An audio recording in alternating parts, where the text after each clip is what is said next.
A pup named Scooby-Doo, Scooby-Doo, Scooby-Doo, where are you? Scooby-Doo, hey hey Wolfpack, we're back with another surprise tier list. And once again, we're doing Scooby-Doo and those meddling kids. Yeah, I actually did binge watch A Pup Named Scooby-Doo to do a tier list on all the greatest monsters and villains from the baby spin-off of Scooby-Doo. Making sure everything works. Looks like my mic works properly. Okay, yep, we're gonna do A Pup Named Scooby-Doo. I know all of you are begging for Mystery Incorporated. I want to get Wolf on it, and we're gonna do a tier list stream together, but we have only a handful of episodes left to watch. We did finish the main arc, but we're rewatching on Cartoon Network. They skipped over the Blue Falcon crossover, so just like 1 or 2 episodes left.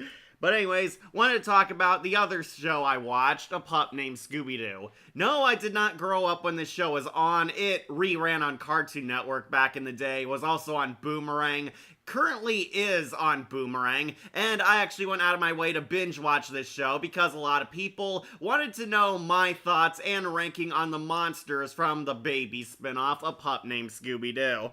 Hi, Kat. Hey, Akira, glad you made it. So, I ended up having some time to do another tier list, and I wanted to do one early because I might be busy recording an actual video. We do have the new release. We talked about Darkstalkers, one of my favorite fighting games. Wolf has an anime review on Patreon. There's a Tales from the Dark Side on Patreon. I'm currently planning my next string of videos, and I was gonna do an actual video this week, and so I decided to do the tier list early.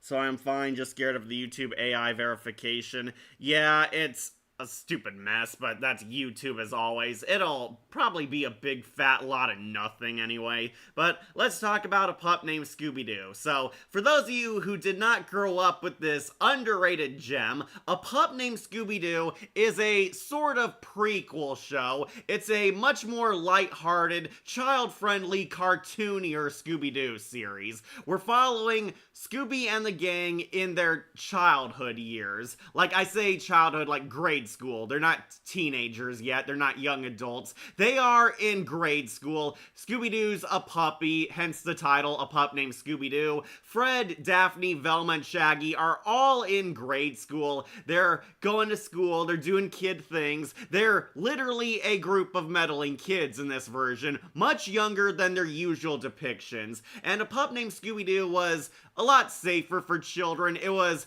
kind of a Looney Tunes / Animaniacs style show. Scooby and the gang are still solving mysteries, are getting into wacky hijinks, but this time aimed at a younger audience. They're getting into more child-friendly shenanigans, going like to the mall, going camping, to arcades, and encountering a lot more goofier monsters. This was made by Tom Ruegger, who would later work on Animaniacs, Tiny Toons, and Pinky and the Brain, and his fourth wall leaning sense of humor is definitely all over the show. This was like the first Scooby-Doo show to make fun of their tropes and cliches and the standard Scooby-Doo formula, while the characters definitely felt intact and had traits that we would see in their later depictions, or as they would grow up into older meddling kids.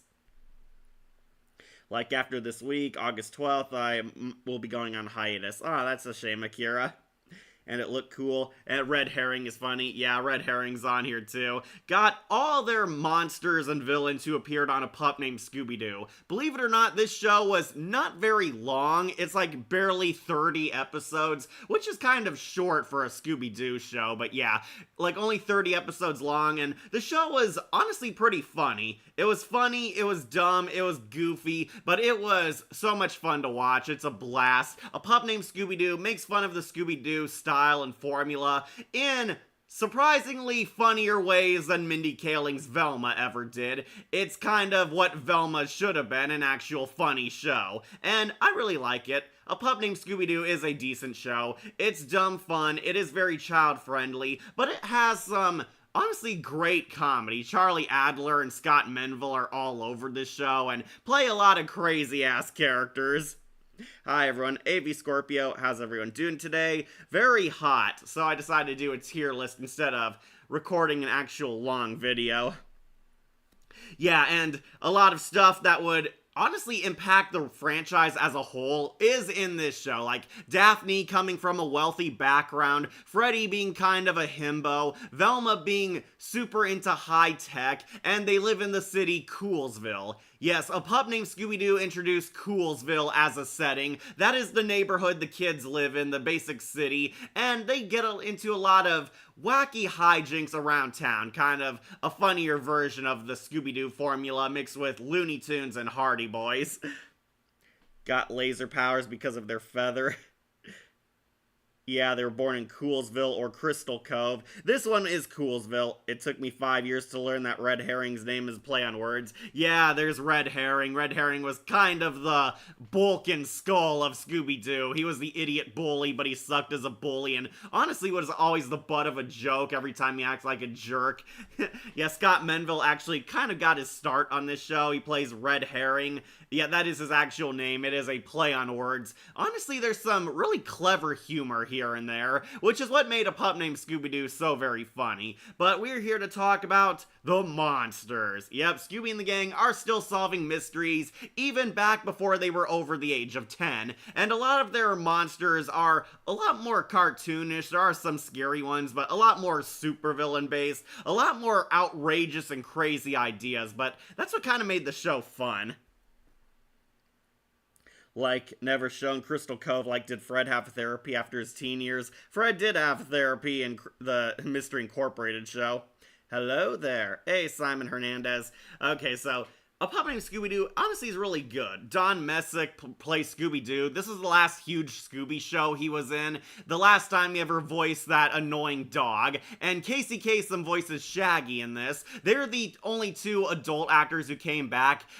Frank Welker and BJ Ward voiced some of the adults and parents as kind of a cute reference. Like, Casey Kasem uses his regular Shaggy voice for Shaggy's dad, and BJ Ward plays Velma's mom. Frank Welker plays Freddy's uncle. He's like the head of this magazine that talks about conspiracy theories and all that. It is kind of funny seeing them come back. The trio, Fred, Daphne, and Velma, all entirely new child actors. They do a pretty good job. Daphne had a lot more personality. Fred was kind of this goofy tinfoil hat conspiracy nut. Velma, kind of the same as she is in the regular show. Velma was a lot more adorable. She was the smart girl, wise beyond her years, and secretly a badass. Yeah, Kid Velma, much more precious than Mindy Kaling's Velma. So the main three are the only ones who actually got new voice actors. They actually got kids to voice them, whereas Scooby and Shaggy were kind of irreplaceable. Casey Kasem does a pretty good kid Shaggy voice, and Don Messick basically does his Scooby voice the exact same as he does in the adult show. A Pup Named Scooby-Doo is a very quotable show. It was really Red Herring. We talking about Scrappy Doo? Nope, he's not on here. And Velma, played by Prairie Dawn actress from Sesame Street. Okay, that was her. I heard Fred, voice actor in this series, did a live-action appearance in Honey, I Shrunk the Kids, the movie. He probably did, but I don't know who it is. Grey DeLisle played young Daphne. Actually, no, she didn't. Grey DeLisle is not in the show. Grey DeLisle was not a big voice actress yet. She voiced Daphne at first in Cyber Chase, and her first actual show was What's New, Scooby-Doo. Daphne in the show is a parody of herself, but this would lay the foundation of rich, haughty, arrogant, spoiled Daphne. Yeah, Daphne comes from a wealthy background in this. She does have rich parents, lives in a mansion. They're so rich that they have a subway that goes under their mansion and across town. Yeah, Daphne is like insanely wealthy, like almost richer than Bruce Wayne and Lex Luthor combined. It's the puppet version of A Pup Named Scooby-Doo. Never saw it. So yeah, we're going to be talking about all the monsters and villains who appeared over the course of A Pup Named Scooby-Doo. If this is your first ever tier list, I will go over the basic rules. I'll be ranking and talking about all these monsters and villains and putting them on this list from top best to bottom worst. And we are going with simple letter grades because honestly, I didn't really plan to do a stream this early, but hey, let's do it just to have fun. So basic letter grades. Up top, we have S tier. These ones, the 10 out of 10s, the best of the best, the greatest villains from a pup named Scooby-Doo. The ones we love, the ones that made a big impact, and the ones that were just really cool antagonists for the Scooby Gang to combat overall. Then we have A tier. These ones, good, not great. Had a lot of good things going for them. Definitely stood out on the show. I would definitely see a lot of fans praising these villains, but just missing that extra push to make it to perfection for me. Then we have B tier. These ones, fine, okay. They're average. They did a decent job. They were definitely cool ideas for monsters. Definitely had some funny moments, some standout scenes, but overall, very basic monsters. Not what I would call the ones who made the biggest impact on your memory. Then C tier. These ones, meh. Mediocre, kind of underwhelming, not all that good. There was an idea here and they could have amounted to something perfect, but just missed the mark. Then we have D, these ones duds, the lame ducks, the forgettable villains. Honestly, you might be seeing more down here, but these ones, not terrible, not the worst things ever, but just plain bad. They didn't leave any impression whatsoever. And at rock bottom, we have F tier. These ones, awful, trash, the worst of the worst, the worst Scooby-Doo villains of all time, even for a pup named Scooby-Doo. So gonna be ranking them all, and I'm sure we got a lot of fun to talk about. A lot of people in the chat who wanted praise or criticize their monsters here. Dates Daphne for cha-ching. That's why Fred is better. He played that kid who used the lawnmower that almost killed the kids. Okay, that was him, alright. Yeah, this series have a puppet version. Never saw it. Sorry, there's no puppet villains on this tier list. They are from the main cartoon. Only the villains from the actual Scooby show, not a revival era. And no, we do not have the clown that destroyed Velma's birthday presents. We just have Zombo the clown. Alright, so got a lot of villains on here, so I guess we should start. So, let's start with their first ever villain, the baby masked villain, who was really Red Herring. This one, going on to C tier. Yeah, this one's kind of a joke villain, but we see in a flashback the kid's very first ever mystery with Scooby-Doo when he was a Scrappy-Doo-sized puppy. The gang were apparently held in daycare, and this mysterious little guy in a goblin mask attacked them, only for Scooby to accidentally catch him. And for the first mystery, who was it? It was none other than Red Herring. Yeah, Red Herring was actually the first monster who was basically punking and trolling the other kids at daycare, and Scooby accidentally caught him, unmasked him, and it started their career as grade A mystery solvers. Yeah, to think, this was their first ever villain. Honestly, not all that impressive. I know it's kind of a joke villain. This isn't a main villain for a whole episode, just a cutaway gag. So I'll be putting it onto C. I haven't seen this series. Is it a good watch? Yes, it is, Simon Hernandez. This show is kind of dumb fun. I would say it's kind of the Scooby-Doo equivalent to Tiny Toons or Animaniacs. A much funnier version of what Mindy Kaling's Velma was trying to go for. A self-parody of Scooby-Doo. Fred dates Daphne for the cha-ching. Nah, he actually loves Daphne. She's so shiny. Like Hobgoblin Jr., that's not very funny. Yeah, Red Herring got busted in their first ever mystery, and ever since that first mystery, Fred has been obsessed with trying to prove that Red Herring is another villain once again in the future. Yeah, Fred could never let that first victory go.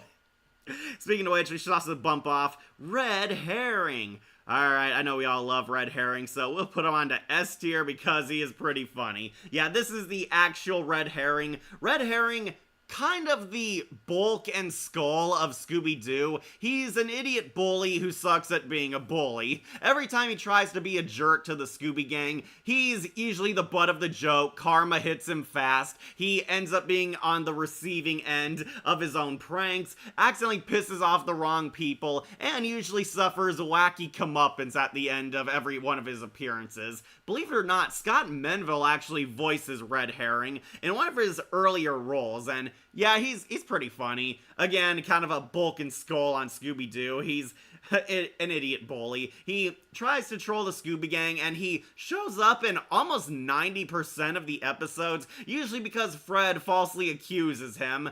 I know the monster is really Red Herring. Then Red shows up, acts like a jerk, and says, "Hey, Fred, I wasn't even in this episode," or some funny gag. Hey, Cat. Hey, Monica, glad you made it. I'll give it a watch. It is a pretty short show, Simon. It's only like 27 to 30 episodes. He should be on A rank.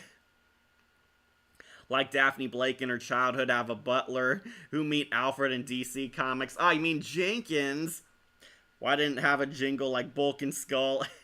A.V. Scorpio. Yeah, Red Herring, I could best describe him as kind of Bulk and Skull-ish. He thinks he's so cool, he tries to be a jerk to the heroes, and often suffers wacky comedic comeuppance at the end of every episode, or sometimes Fred just straight up harasses or annoys him in a lot of comedy bits and cutaways. Yeah, even when it's clear that Red Herring's not the monster, he goes out of his way to, like, attack Red at his house and annoy him when he's on the can or in the bath. Pretty funny. That's not very funny.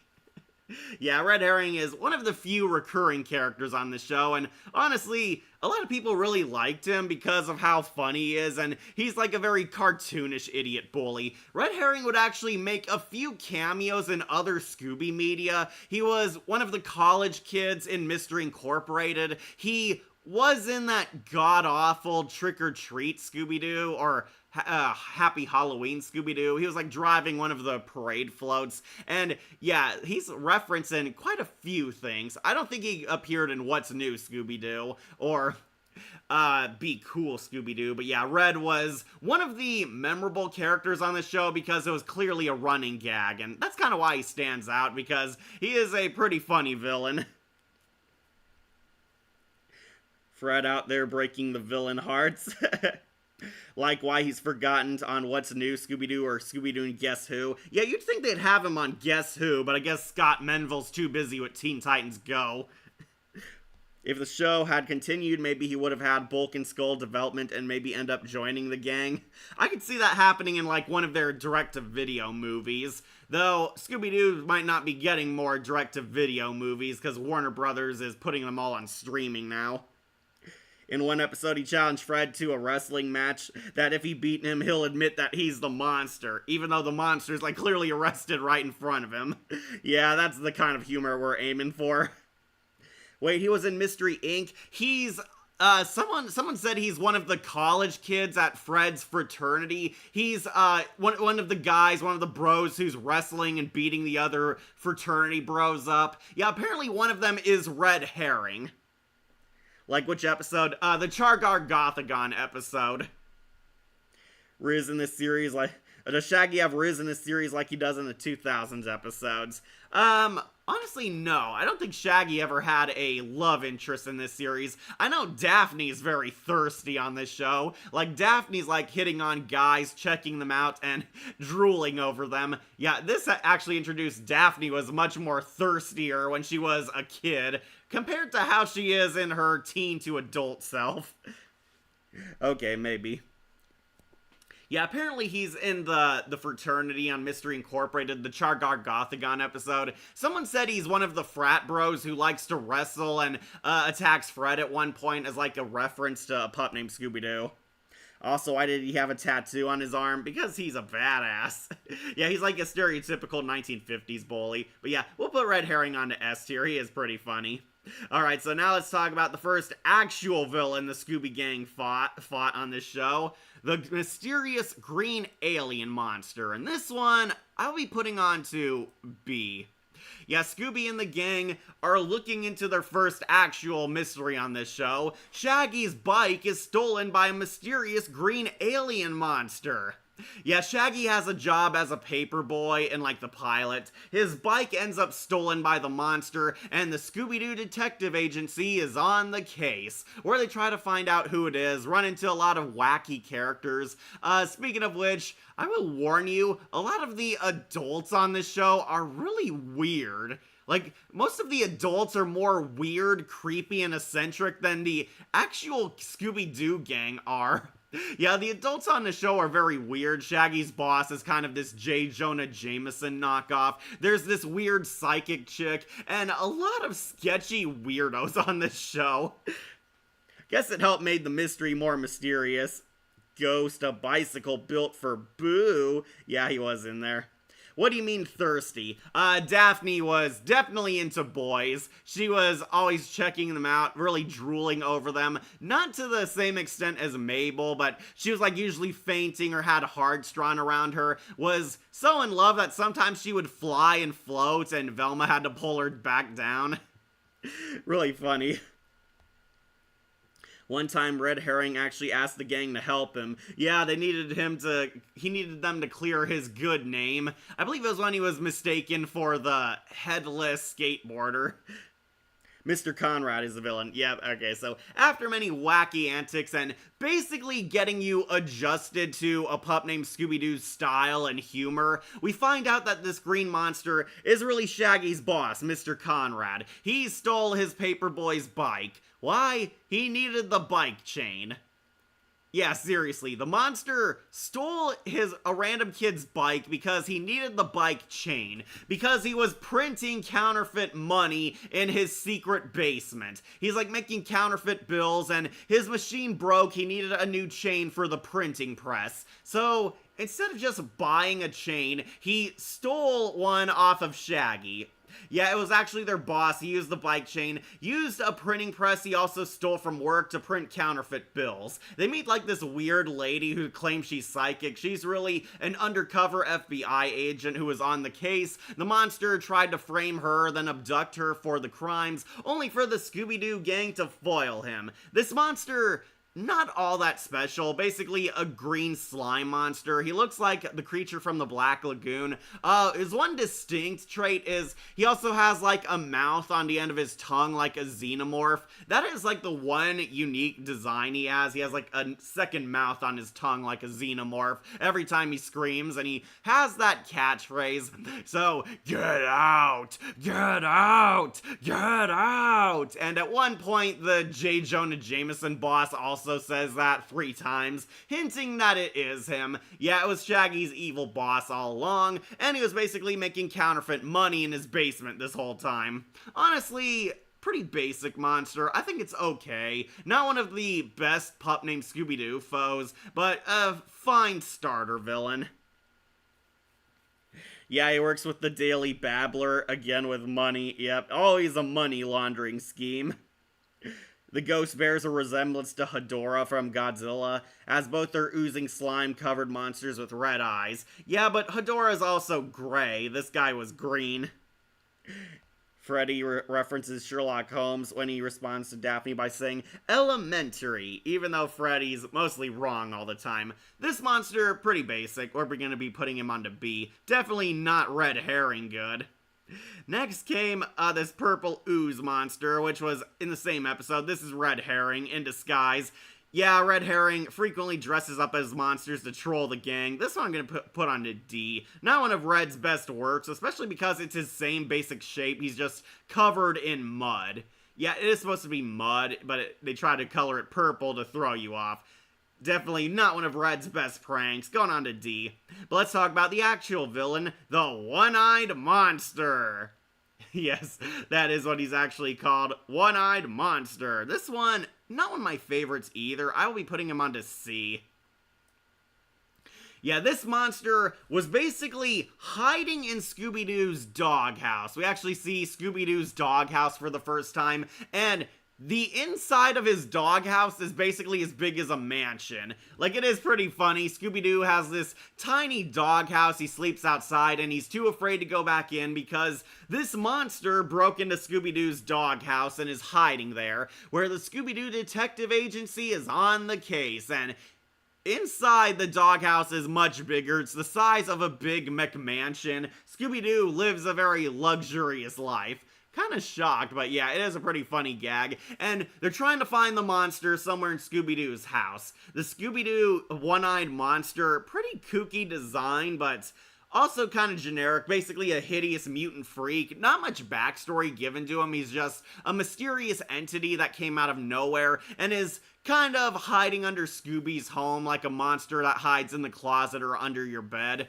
Kind of goofy looking too. Like so laugh like why purple mud? I guess to throw you off. Hey cat, hey Light Jones. The psychic is named Shirley McLoon. Sound familiar? Yeah, Shirley MacLaine. Also Shirley the Loon from Tiny Toons. The sludge monster from the Earth's core. Yeah, that's what he was officially called. Also saw Jugoku Sensei Nube episode 6, where it's all about social media rumor. That's dumb.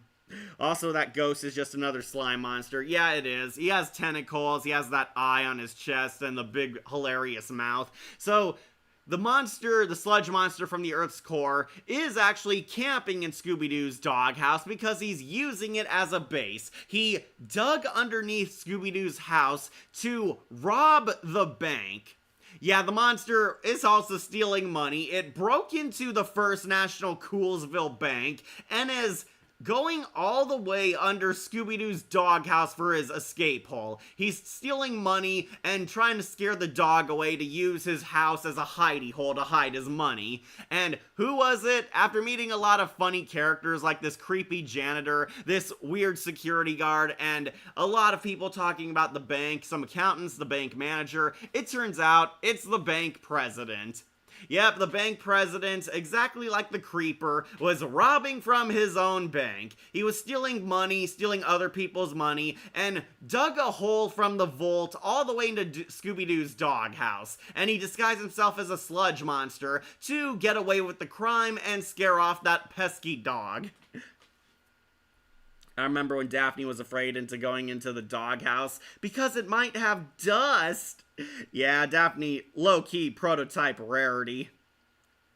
The ghost girl reminded you of Julica.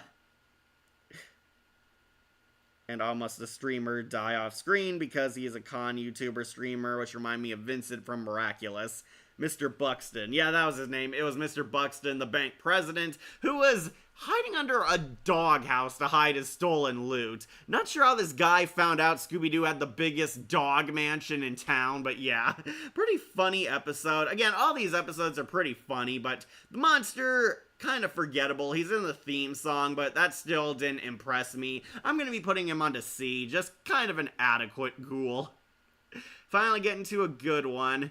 The evil Dr. Toad. Dr. Toad going on to... I might put him on to A. I thought it was the breast. Like I give it a 9 out of 10 since this is off screen. Bro, I haven't seen the show since kindergarten. I recently binged watched it too because they don't re-air it.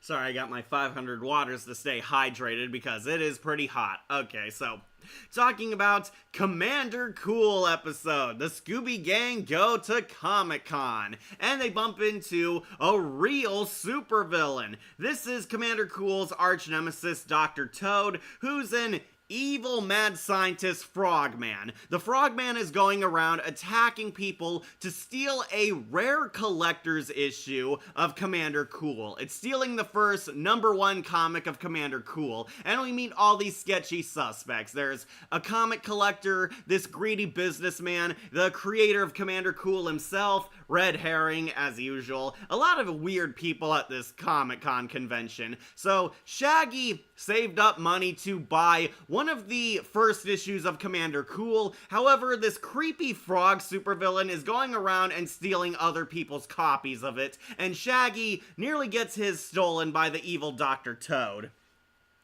Dr. Croker. Okay, so Dr. Croker is his name. I thought it was the beast from the center of the Earth's core. So you got Red Herring as, yep. Okay, people are telling me it's Dr. Croker. Okay, sorry, just binge watched this entire show recently. This is the first episode to have the monster be based on an enemy of Commander Cool. Yeah, since Blue Falcon didn't exist. I heard they had Yogi Bear on this show, but they couldn't get Blue Falcon. Imagine being chased by a monster and then deciding, hey, this music is awesome, let's dance to it. Yeah, leaned on the fourth wall and said, "It's time for the chase music." And yeah, they have a Scooby-Doo chase and had these weird Peanut-style dance animations. I thought it was pretty funny. Scooby and Daphne's dancing is pretty hilarious. Velma at one point is just dancing like a Peanuts character. Yeah, Scooby-Doo always brought up and broke the fourth wall saying, "Oh, we need epic chase music." Okay, so Dr. Croker is his name. Okay, so basically he's going around stealing the #1 issues of Commander Cool. The gang get into a lot of wacky hijinks, run from him. We meet Scooby-Doo and Shaggy's alter egos, Commander Cool and Mellow Mutt. Yeah, Shaggy and Scooby like to cosplay as their favorite heroes, and this would be something that would happen in multiple episodes. They always dress as Commander Cool and Mellow Mutt when they go to comic-related areas, or Shaggy is cosplaying as a character fighting one of Commander Cool's arch-enemies. Dr. Croker is the first one. So, this one, kind of obvious who it is, because Dr. Croker has the same voice as one of the suspects. Charlie Adler and Michael Bell are all over the show, and I could tell it was Charlie Adler because he uses a variation of his Buster Bunny or Chicken and Cow voices for like half his roles on this series. Yeah, Charlie Adler always sounds like Buster Bunny or Chicken and Cow in most of his appearances on this series, and yeah, Dr. Croker was Charlie Adler. Yeah, who is Dr. Croker in the show? It's the creator of Commander Cool himself. Yeah, the creator donned the outfit of his character's arch nemesis to steal the #1 issues. Why? Because he was trying to jack up the prices on his issue. He realized that the #1 comics are worth a lot more when they're harder to find, so he dressed up as a supervillain and attacked and stole other people's #1 collector's issues, so he would be the only one who'd have one and sell it at outrageously high prices. Yeah, he comes around, says that, oh, he actually has one of the few remaining #1 Commander Cool comics, and a lot of people are offering like $10,000 and their house deeds for it. Yeah, that's not an exaggeration. They actually do say that. They're offering like billions and everything for it, so he decides to make his the only issue in stock. He dressed up as Dr. Croker and stole everyone else's issue, even though they paid for it with their own money, and tried to basically make his the only one left so he could become a gazillionaire. The best part was when the monsters danced. Yeah, they got into it too. Better than Dr. Foker. Wendell McWendell, the creator of Commander Cool Comics, is the villain. Yep, that's him. Whenever the villains danced, it was always kind of funny. They gave them, like, unique dance moves, whereas the Scooby Gang had a lot of recycled animation for theirs. Remember when Shaggy interrogated that little girl and asked where she got that lollipop, and she looked annoyed? I think that was his sister. Scooby-Doo Detective Agency, Sunset Shimmer would be proud. Sunset Shimmer, certified detective. It said that Charlie Adler based Cow's voice on Audrey from Little Shop of Horrors. He even did a video on it. Is that Audrey the love interest or the evil plant? He's Scorpio, all those funny faces. Yeah, I recognize Charlie Adler's voice. He was all over the show, I swear. You'll hear, like, cow and chicken somewhere among the characters. But yeah, it was the creator of the comics. He wanted to make his the only issue, and honestly, this villain was pretty cool. He's basically a giant frog man, had that weird extendable tongue. He literally ate the comics and hid them in the suit. He could actually hop and parkour. Again, a mutant frog man dressed as a mad scientist is a pretty creative visual, so I'll put Dr. Croker on A. This was definitely one of the more standout and creative villains. The gang would end up fighting a lot more supervillain inspired villains over their more horror monster ideas. There are some scary ones here, but a lot more on the cartoonish and supervillain side, and this one I would definitely give A for effort. The love interest. Okay, Audrey the love interest. Next you want the Cheese Monster. Yep, Scooby and the gang fight the Cheese Glob. Yeah, not cotton candy glob, the cheese glob. The cheese monster, okay, it is kind of creative, but I'll be putting it onto B. Yeah, I'll put it above the alien monster.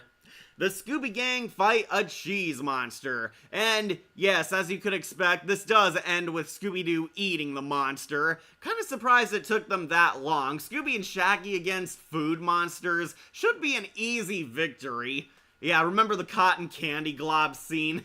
Yeah, Scooby and Shaggy would definitely eat them. Okay, so in this episode, there's a scary cheese monster attacking the Scooby Snacks factory.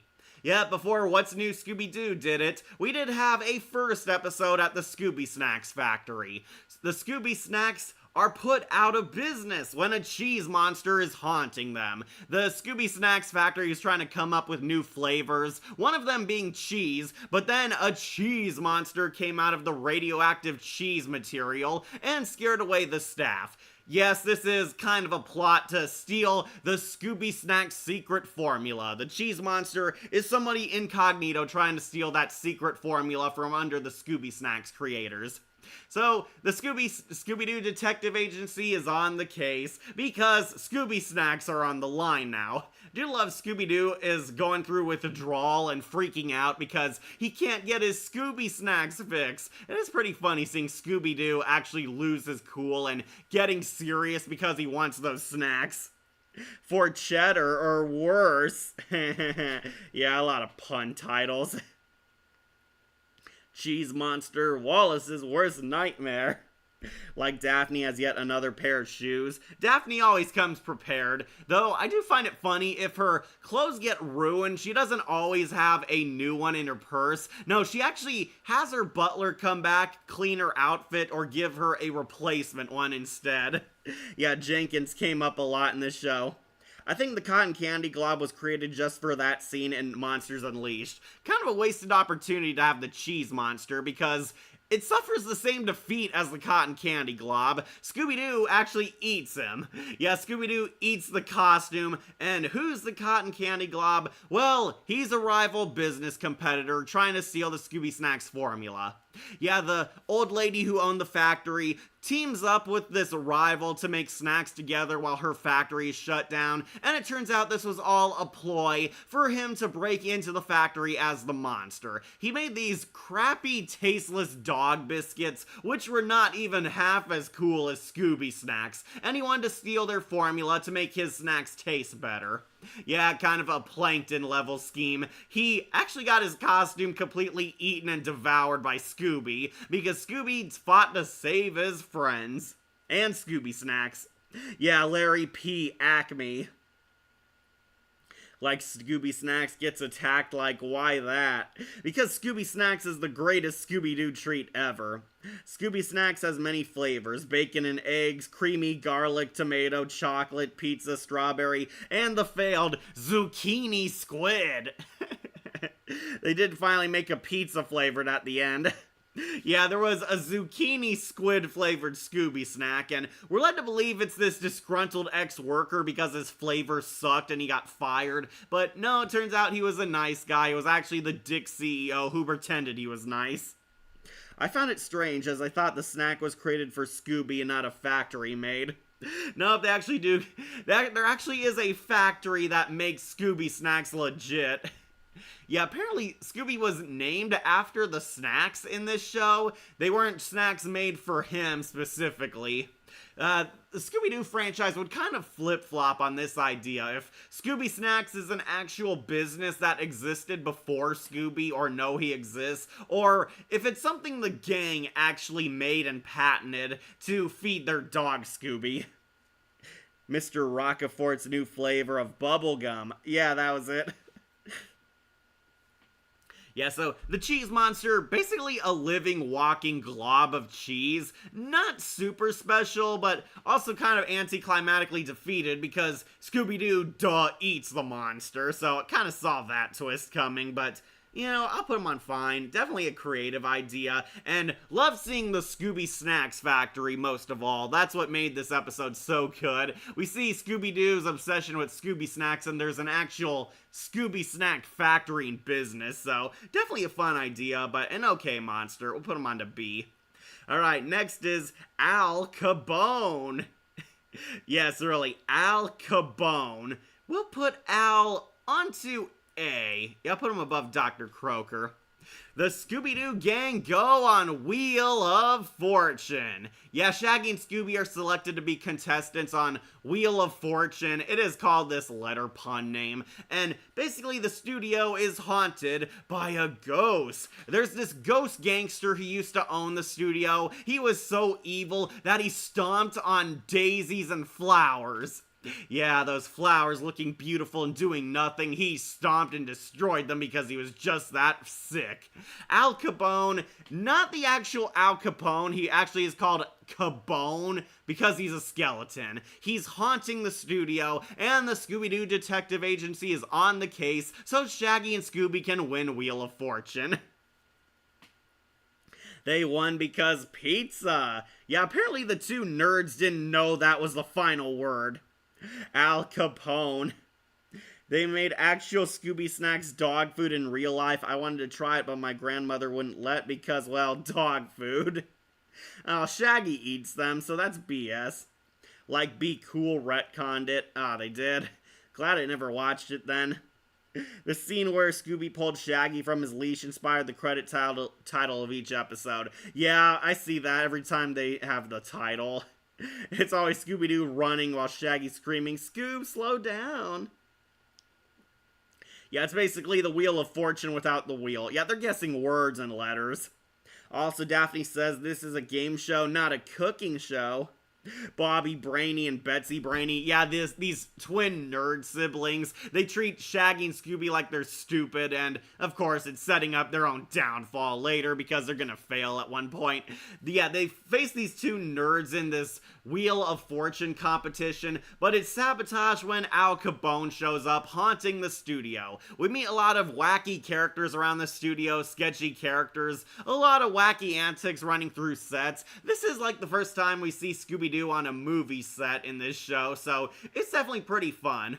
So Al Cabone, actually a pretty creepy monster. He's a gangster based on a real-life mob boss. He is based on Al Capone. That's kind of where the pun comes from. Like the skeleton in the gangster suit, and they do give the monster a catchphrase. "I'll get ya, kids. Yeah, see? Yeah."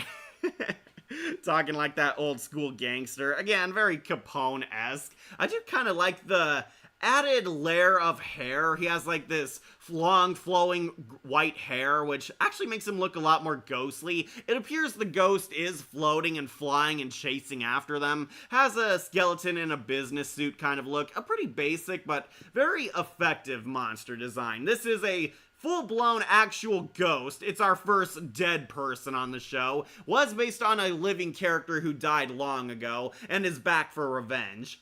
So, the Scooby Gang beat him, how else, on Wheel of Fortune. Al Capone gets duped into participating on the show, and they find out who the monster is. Who was the monster? It was Priscilla. I think that's her name, Priscilla. She was one of the hottest fashion shows on the studio, but she got fired, her show was canceled, and she wanted revenge against the studio for laying her off.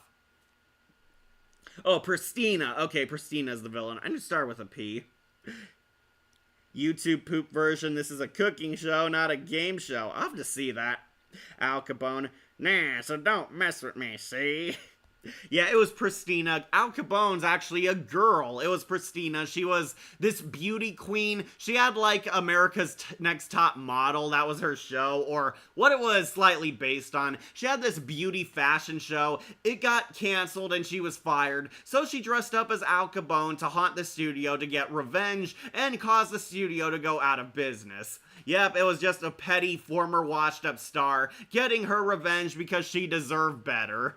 Honestly, a pretty unique motive, I will say, for this show, and pretty solid intro to this usual formula for the new younger kids, since a lot of monsters would have this same petty vengeance type of scheme in other Scooby-Doo shows.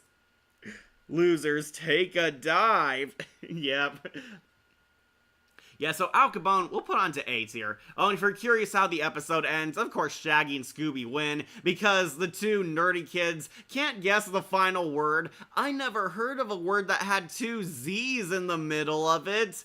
Yeah, it's pizza. You don't know what pizza is? Yeah, of course, Shaggy and Scooby win easy, and they lose. They take a dive in the pool. And Shaggy and Scooby win all those glorious prizes and food supplies. Losers take a dive. Okay, so in short, Al Capone, I think, is pretty A material. Pretty good monster. Shows up in the theme song. Very unique design, and the first actual ghost the show has. So that definitely won Al some points. So putting this gangster onto A tier. Next is Boogy Bones. Yeah, we got a 3-headed zombie, which is a pretty unique design. Boogity. Okay, I want to put him onto A tier, but putting him onto B, because unfortunately Boogity does have a severe lack of screen time. The Scooby-Doo gang take their sister to the babysitter's house. Yeah, so Shaggy and Scooby are ordered to take their baby sister to a babysitter's house, and things go horribly wrong and spiral into a really crazy adventure. Yeah, Shaggy's taking his baby sister and Scooby to be taken care of by the babysitter, and through a wacky misunderstanding, they mistake the babysitter as a monster. The babysitter, if you're curious, looks like the Bride of Frankenstein. She has like that crazy hair and wears a Dracula cape. She looks kind of like a universal monster. But no, she's just like a nice old woman in real life. They accidentally scare the babysitter and believe that the babysitter is trying to harm Shaggy's baby sister, leading to a wild goose chase, and eventually the real monster, Boogy Bones, shows up. Yeah, that's why he's on B tier. This character is not the main villain of the episode. He's a part of a 3-villain episode. Is paparazzi or a pizza? That was a joke in the episode of Be Cool, by the way. Paparazzi. Maggie Rogers, a.k.a. Shuggy. Yeah, that was her name, Maggie.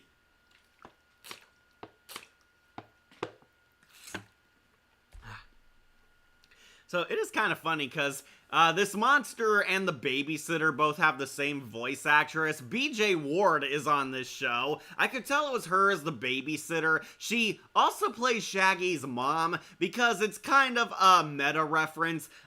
Shaggy's parents also are, the dad is played by Casey Kasem, the mom is played by BJ Ward, which is funny because they were also a couple on Scooby-Doo and the Reluctant Werewolf. BJ Ward voiced Cookie, that cheerleader who was Shaggy's girlfriend in the werewolf racing episode, and she also plays Velma in the Core 4 Scooby-Doo movies, Zombie Island, Cyber Chase. BJ Ward plays the mother, and she also plays the babysitter and Boogy Bones' actual identity.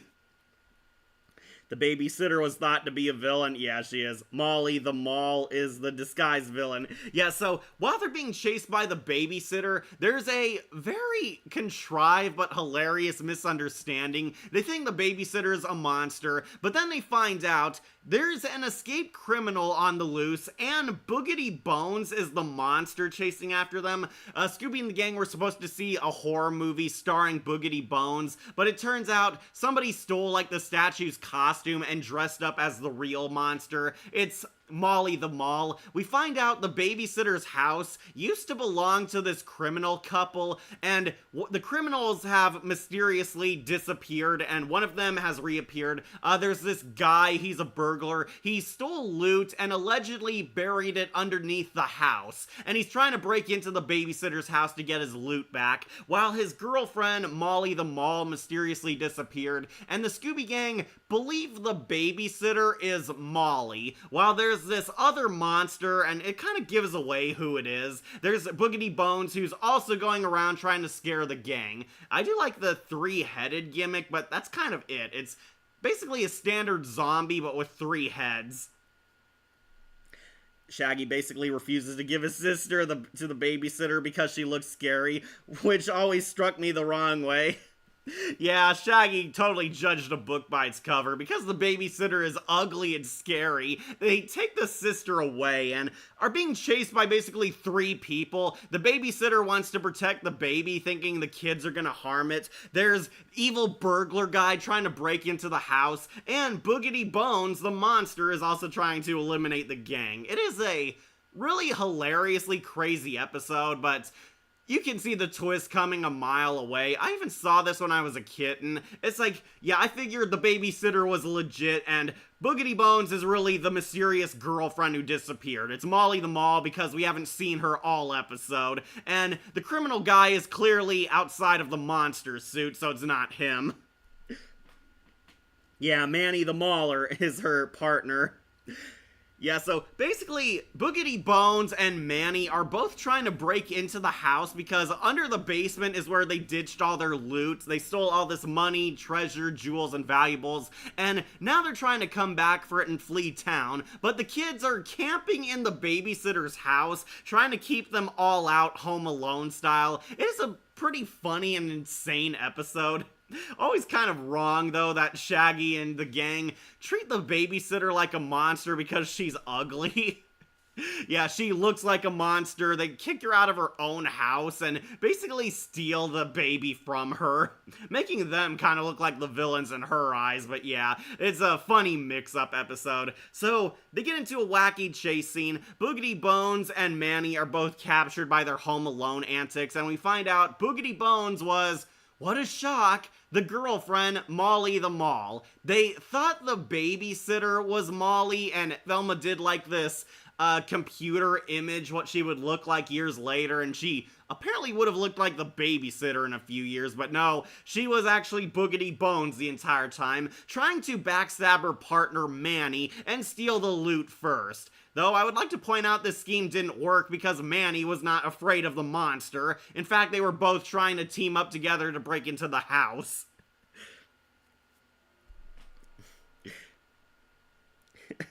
Yeah, that struck me the wrong way too, Ira. Trying to get the loot before Manny did. Yeah, that was Boogedy's scheme. Not sure why Molly had to dress up as a monster, but I think Velma said she tried to hide her identity so Manny wouldn't know that she betrayed him, but who else would it have been?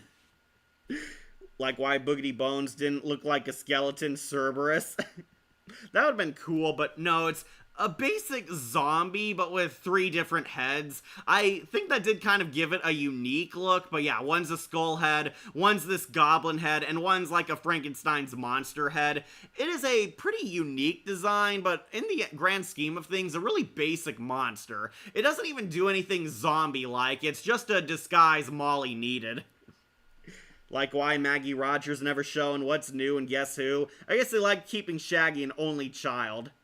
Also, Mystery Inc. Yeah, again, they like keeping Shaggy an only child. Ordinarily, it kind of made sense because Scooby-Doo should be Shaggy's only best friend. The new Scooby and Scrappy-Doo show is getting married to Wilfred, but the ghost of McBaggy Rogers appeared and the wedding was nearly disrupted. Yeah, Shaggy and Scoob have a big family. Is Shaggy's sister only adult appearance? Oh, that was her. Okay. Sorry I'm late, what did I miss? We're wrapping up Boogy Bones. So far, Red Herring's our S-tier villain. Wrapping up Boogy Bones, who I think is a really basic monster, and not help that there are 2 other antagonists in this. The babysitter, who, surprise, was a good person all along, just wanted to protect the baby. Manny, who I honestly consider the real villain in this, because he's like a dangerous criminal trying to break into the house, and Boogy Bones, who is Molly in disguise trying to rob her own partner incognito, but the audience could easily figure out it was her all along as the monster because we do not meet a whole lot of characters in this. You know, there were some unpublished Goosebumps books such as My Parents' Divorce Made Me a Horse, or The Toilet Swears at Sunset, or Holy Smokes, My Grandma Tokes. Okay, that last one you made up. The babysitter had a sweet voice. That's BJ Ward for you. BJ Ward has a pretty soothing voice. Like her as Velma a lot. Velma was a lot better for her than Cookie was. Also hate 3 ties. Oh, she has 3 ties. Okay, so Boogy Bones beats here. Next, it's the Phantom Virus. No, it's actually an ice demon who, yeah, curiously looks very similar to the Phantom Virus. The Scooby Gang go to a ski resort, where they're the only ones there because the mountain is haunted by an ice monster. And the ice monster going on to S tier. Finally, we do have an actual monster that belongs up here. The ice demon is so cool. Pun unintended. The ice monster is this really creepy, skeletal looking phantom virus demon. Very sharp, has a lot of icicles on him. He has like icicle devil horns. If you can't see, they're cut off. He actually has the power to shoot freeze rays, which makes him very threatening too. So I think he is a really awesome villain. Chase music, here comes the Iceman. Ice Demon, also precursor to the snow creature from What's New. Yeah, kind of is. Okay, those tiles were from a video and those books were never written. It was just some joke. I figured. Pretty funny. So much better than the Frozen Ghost. Yeah, by a country mile. Hey na, hey ya, day na. What killed the dinosaurs? The Ice Age! Damn you, Arnold. Okay, so the Scooby Gang go to a ski resort run by this low-key Gomez and Morticia Addams looking couple. Yeah, I could not unsee it. They look like Gomez and Morticia. They run a ski resort on a mountain, but nobody shows up because the mountains are haunted by the Ice Demon. Ice Demon, really cool monster, walking around in the snowy area, camouflages in the mountain and snow, shoots freaking ice beams which can freeze people. Really scary monster, not gonna lie. And yeah, he does kind of look like the Phantom Virus, especially the head. He's got that really sharp looking jagged face, exactly like the Phantom Virus, who is an underrated villain. Mr. Forrester is the villain. Yeah, it is. I forgot, Yogi Bear actually appears in this episode too. I think it is Yogi. That might be the totem pole one. I know Yogi Bear cameos in this series a lot. Yeah, Yogi Bear, like, makes a brief appearance here. Yeah, okay. So, the gang find out there's an ice demon scaring people away, and of course, the Scooby-Doo Detective Agency is on the case. A lot of wacky snow adventures in this one. A lot of, snow ghost illusions, too, which I really liked. The Scooby Gang is pretty funny in this one. Ice Demon, awesome monster. I did find him creepy. Has, like, this shrill, creepy, raspy voice. Shoots ice beams. How's he doing it? Well, kind of hilariously, he stole the ice maker machine from the hotel and converted it into a freeze ray he has in his sleeves. Yeah, there's a lot of cartoon logic in this show, but yeah. So, we meet some colorful characters, weirdos at the ski resort, people trying to buy out the ski resort. This Gomez and Morticia Addams looking couple are very creepy and eccentric, and we meet the park ranger, who seems way too nice to be true. So, who is the ice demon? It was actually the park ranger, Mr. Forrester. Why? He wasn't actually trying to foreclose the hotel. They find out there's a mine shaft in the mountain, and there's uncovered diamonds. He was trying to scare people away to steal the diamonds in the mine. He was scaring people away so they wouldn't find him, and trying to put the hotel out of business so he could secretly mine in peace and get away with stealing diamonds from the couple's land. Yeah, he was stealing diamonds from a diamond mine. Mr. and Mrs. Morganson. Yeah, that's their names, but they look like Gomez and Morticia. Did Yo-Yo Yogi air at the same time? Yeah, it did air at the same time. At one point, they're like watching Yo Yogi. I remember seeing Pebbles on there. So, Frank West slushy freeze ray? Yeah, kind of. This is an unusual culprit capture because the gang doesn't catch the villain and then unmask him. Instead, they catch him in the act of taking off the costume. Yeah, it's actually a pretty rare victory. The gang actually do set a trap. They have heat lamps all around like a spa and almost melt the ice demon. The ice demon realizes his suit is coming apart and melting. He runs back to the ranger station, and in a rare creative instance, the gang actually catch him taking off the costume. He pretends times the ice demon attacked him, but it's still like around his ankles. He hadn't fully taken it off. The gang actually catch him mid-transformation. He tries running away, and the gang use his own ice ray against him to freeze him. Yeah, he's trying to steal diamonds, and the couple realize that the diamonds are rightfully theirs because it's their land, and he was using the ice demon to scare people away and get away with it. I remember a video edit from the game Mystery Mayhem, and it was titled, Scooby-Doo Bloody Assassinates Daphne. Makes zero sense that it's hilarious. I thought the couple were the Grossum from the Flintstones. I don't watch the Flintstones, so I only seen the John Goodman movie, and that's about it. But I do recognize the animation. It looks like they were like watching Yo Yogi at one point in like a gag. Yeah, Scooby and the gang are like flipping through TV channels, and Yo Yogi comes on at one point. Yogi Bear himself and the Ranger actually do appear in a later episode. I think it's the Totem Pole Monster one. I thought they were in the Ice Demon one, but I could be wrong. But anyways, Ice Demon gone on to S tier. I really like this monster. Really creepy, really threatening, and the gang actually catch him like with his suit partially off. So yeah, pretty funny, realistic capture of the monster for once, if you don't count the freeze ray built out of an ice machine. How many times has the Scooby Gang caught their main suspect without their monster costumes on? I know the Ape Man is one of the most infamous ones, and I do think What's New also had an episode like that. The gang do save the ski resort, and the couple get their diamonds, and Scooby and Shaggy get an all-you-can-eat buffet for their services. Now museum, now you don't. Yep, we got the samurai ghost, the ghost of his shaman. Okay, so wrap up this guy. I think he's cool. He'll go on to S tier. But now we're on the samurai ghost. Yep, before Scooby got the samurai sword, we had the samurai monster, the ghost of his shaman, who... Yeah, sorry. Gonna put onto B. Alright, so honestly I found this monster kind of generic. He's basically like this big red Oni looking demon, but they put him on the more cartoonish side. He's a ghost samurai who haunts these allegedly cursed samurai blades. This ghost is attacking a museum and trying to steal this legendary pair of samurai blades. Scooby and the gang are on a class field trip at the museum, and Shaggy and Scooby actually get framed for trying to steal the museum blades. Yeah, the monster shows up, scares Shaggy and Scooby. It tries to steal these legendary katanas, only to accidentally lose them, and it looks like Shaggy and Scooby are the criminals. Yep, Shag and Scoob get framed for a crime they didn't commit. Somebody's trying to steal these legendary katana blades. It's really this ghost, but Shaggy and Scooby are trying to clear their good name, getting into a wacky night at the museum chase scene. Yeah, we get to see the Coulsonium Museum.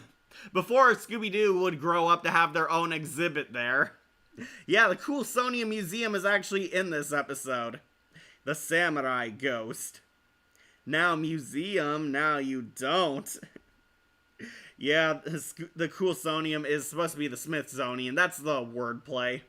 It took me a while to figure out that the thumbnail was of the release. It was Chickenstein from Monsters Unleashed. Yeah, I used that because I thought it'd be funny. Like, is this what Bishaman looked like underneath that armor? What he looks like when he's undead. Yeah, it looks like Bishaman. Samurais are cool, but this ghost isn't it. The samurai ghost from Samurai Sword was way cooler. Yeah, he was. Here they give him kind of a cartoonier looking design. I think his face is supposed to look like an Oni demon. Has that weird jawline and that frowny face. They give him yellow eyes. It's honestly kind of generic. Nothing really stands out about him other than he's like this big scary red devil looking guy. That's really it. He's like dressed in like a white cloak. He's chasing the Scooby Gang. He doesn't even like use weapons at one point, even though he's after these two swords. So we meet a lot of colorful suspects at the Coulsonian Museum. Yeah, this would be repeated years later on Scooby-Doo 2. We meet the old museum curator before Patrick. This like short guy. He looks like Mr. Jetson's boss. We meet this sketchy security guard who's being a dick towards Shaggy and Scooby. We meet this archaeologist lady who knows all about the blades and their legend. There's an insurance policy on the samurai swords. If anything is stolen from this museum, the people who brought it into the museum would get a whole lot of money for them. So if the ghost steals these katana blades, the insurance policy has to pay like billions of dollars and give them to whoever discovered them. And the curator and the archaeologist lady also get a cut of this. The security guard's job is on the line because his boss is constantly threatening him. So we do kind of have a wide variety of suspects here.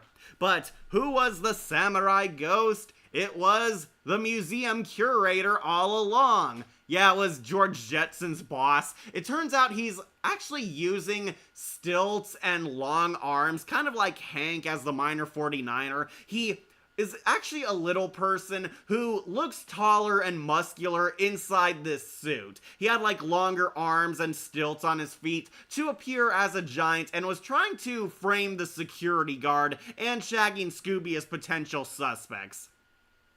The museum curator wanted to rob his own museum so he could get that sweet insurance policy on the katana blades, and he was planning to skip the country and I think like go to South America or Hawaii or something. Yeah, he was gonna get away with both the valuable blades and all that sweet money from the insurance policy, and he was going to frame the stupid kids for it. Mr. Dayton, Mrs. Takai, yeah, that was her name. Remember the fourth wall breaks when Shaggy said, "They can't be the culprits. Yeah, we're the heroes of the show." Like what happened to the Scooby-Doo Detective Agency clubhouse. Like, did it get destroyed after they moved to Crystal Cove? I think their clubhouse was supposed to be that clubhouse from Scooby-Doo 2. Like, yeah, the treehouse somehow converted to like a ground garage or something. They kind of take creative liberties, but yeah. I think the Scooby-Doo Detective Agency clubhouse is supposed to also be that clubhouse they go to in Monsters Unleashed. After the gang is being hunted and their headquarters is invaded by the monsters, they retreat to their old childhood clubhouse, and yeah, it's implied that's the same clubhouse from Scooby-Doo, or Pup Named Scooby-Doo, the detective agency's HQ. Taikayo Fisher played Mrs. Takai. Yeah, Mrs. Takai was real pretty. Coolsville or Crystal Cove. In A Pup Named Scooby-Doo, it is Crystal Cove. No, sorry, it is Coolsville. A pup named Scooby-Doo, they live in Coolsville. They're at the Coolsville Museum. They live in the Coolsville neighborhood. This was the first show that established Coolsville was where the gang originated from. Crystal Cove would be added in Mystery Incorporated.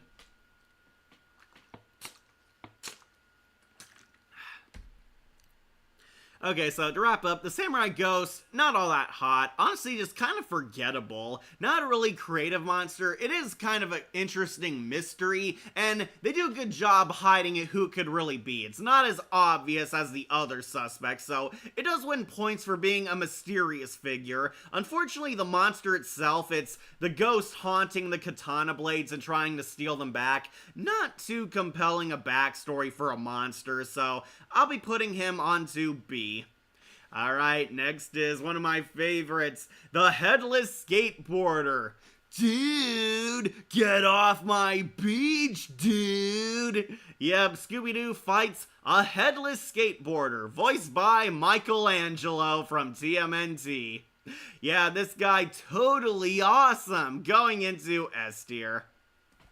Yeah, I actually do like the Headless Skateboarder. This one, surprisingly, a very good episode. A very fun episode, and it does give a life lesson for kids in a pretty creative way. And the monster, definitely one of the standouts. The Headless Skateboarder, who's haunting the beach and scaring people away, and causing some mysterious disappearances and hauntings around Coolsville Beach. Yep,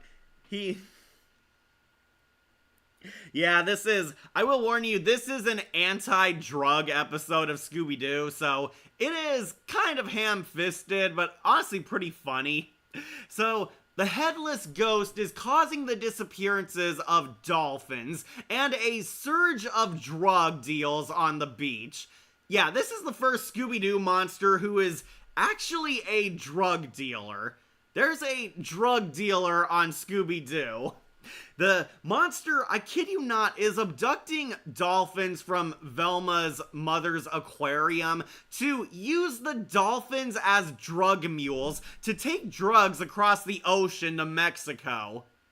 This is actually something that happens in a Scooby-Doo cartoon, and I really love it.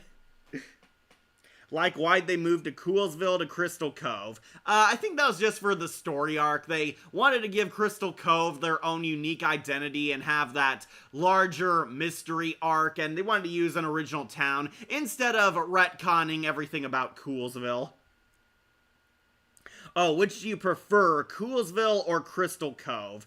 That is kind of hard. Coolsville is very classic. It's like a staple for Scooby-Doo. Crystal Cove was good on Mystery Incorporated. It had that compelling myth arc and that great conspiracy storyline about the town with a dark secret. I can see other people saying Crystal Cove, but for me, I might go with Coolsville just because it's been around a lot longer, and I do like Scooby and the Gang originated from a regular-ass town before leaving it. Yeah, I might go with Coolsville. It is a staple of Scooby-Doo. The Scooby-Doo timeline is probably more confusing than the Legend of Zelda timeline, because like how many movies and shows, maybe there's a Scooby-Doo multiverse, like Marvel and DC. Somebody did talk about that. There's the Scooby multiverse of madness. I found a cool image of that. I might have to post it onto YouTube to show you guys. Yeah, also the villain did it to smuggle drugs. Now that's a realistic villain.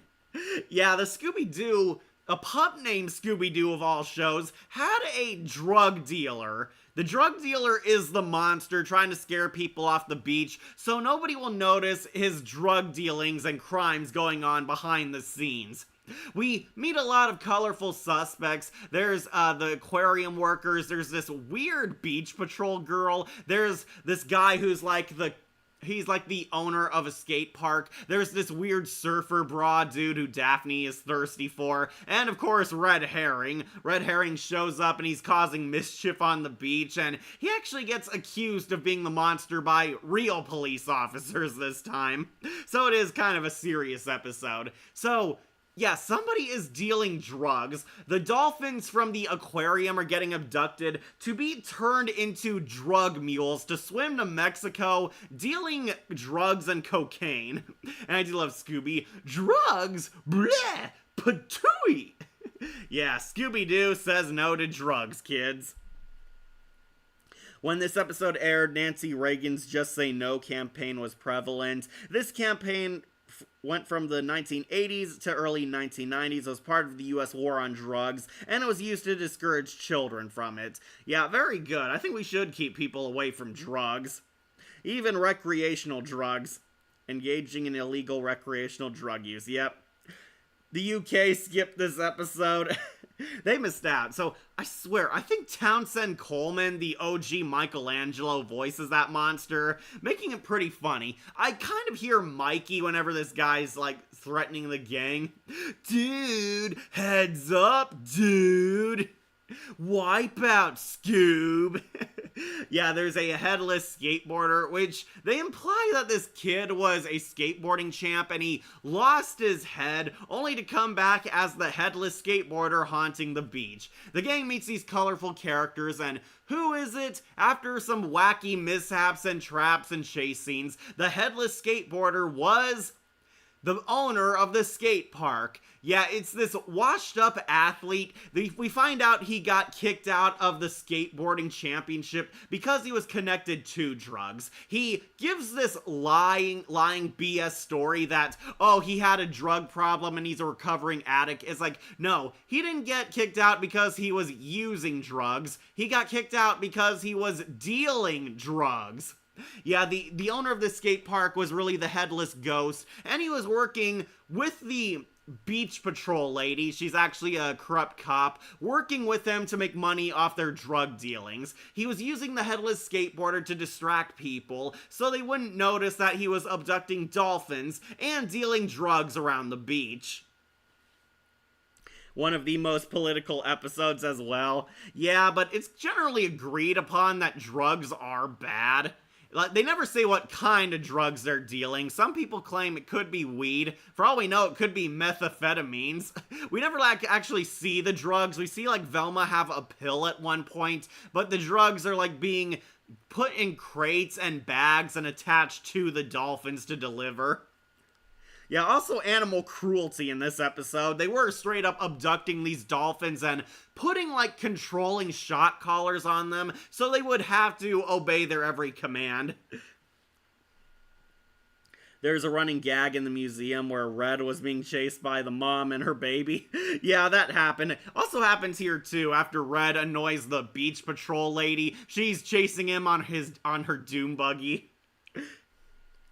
Yeah, Red can't catch a break, and honestly, he brings it all on himself. When Daphne suspects Sandy Sneakers to be behind the case, she was right. However, this is one of the few episodes where multiple suspects are guilty. Yeah, once again, I also do have evidence of thirsty Daphne. Daphne's like crushing on this surfer bra because she apparently finds him cute. It turns out the surfer bra dude was an undercover cop who was trying to find the drug dealers himself, and thanks to the gang, they helped him crack the case. The Coolsville Marine Institute. Well, it was kind of also like a SeaWorld place. He's one of the few suspects not to wear a monster costume. Yeah, so we do see the surfer bra kind of dresses like him, but it's not really an outfit. He's like wearing like no head. He's in this like big bodysuit dressed with like a white tank top and has green skin. And the jack-o'-lantern is like remote controlled because this guy is like an engineer or something. He invented the collars and he invented this talking, thinking jack-o'-lantern head who can say whatever he says. The Headless skateboarder is probably my favorite pup named Scooby-Doo monster because a headless horseman but a skateboarder. Yeah, that alone is pretty cool. Also, the monster does not fit the marine environment at all. Skateboarders usually do skate by the beach. They try to trick us into thinking it's the surfer bra dude because he's good at surfing, but we don't know if he's also good at shredding on a skateboard. And there is a skate park around the beach area too. It's like their neighboring business.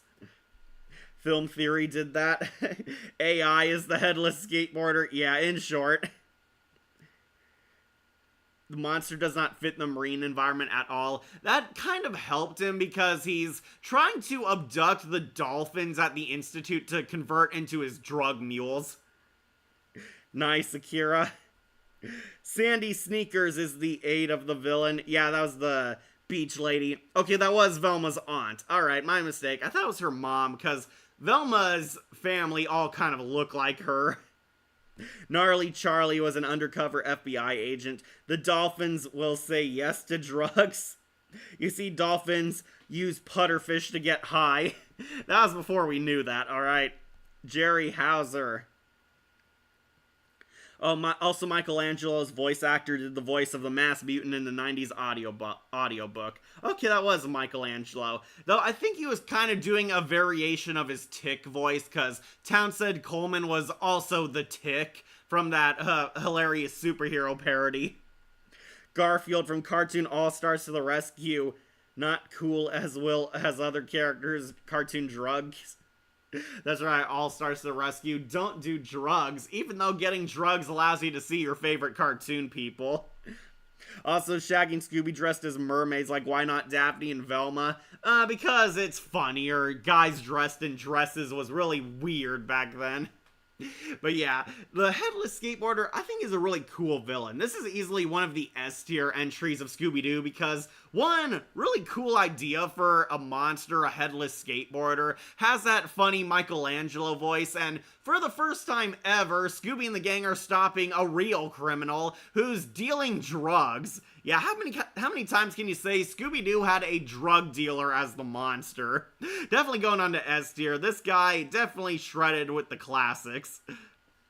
Next is a seaweed monster who is also Red Herring. Yeah, Red once again has a disguise, and this one was worse because he wears his red flippers on his feet, which gave him away. That one going on to D.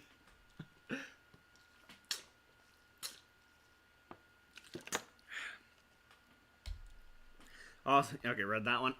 Yeah, this one was also Red Herring in disguise. He trolls the gang and jump scares them at one point and forgot to take off his red flippers, which gave him away. Definitely a D tier monster.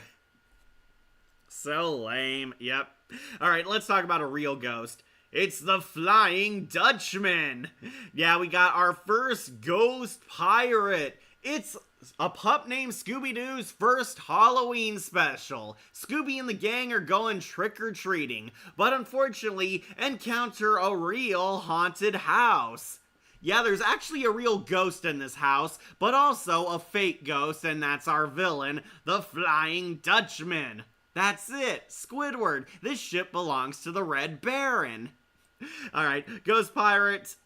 Going on to, I'm gonna have to put him on low because we get some obvious hints that he's not a real monster. He'll go on to B. Boo Beard. Yep, that was his name, Boo Beard. Yep, Scooby-Doo investigates a real haunted house. There's a ghost that's scaring people away from the property, and this house is owned by like this nice elderly couple who let the local kids play on the playground, hang around their area, check out the cool trees. We meet some colorful suspects. There's the old couple who conveniently dress as pirates for Halloween. There's the goofy handyman. There's all these sketchy realtors. We meet Mr. Greasy in this episode.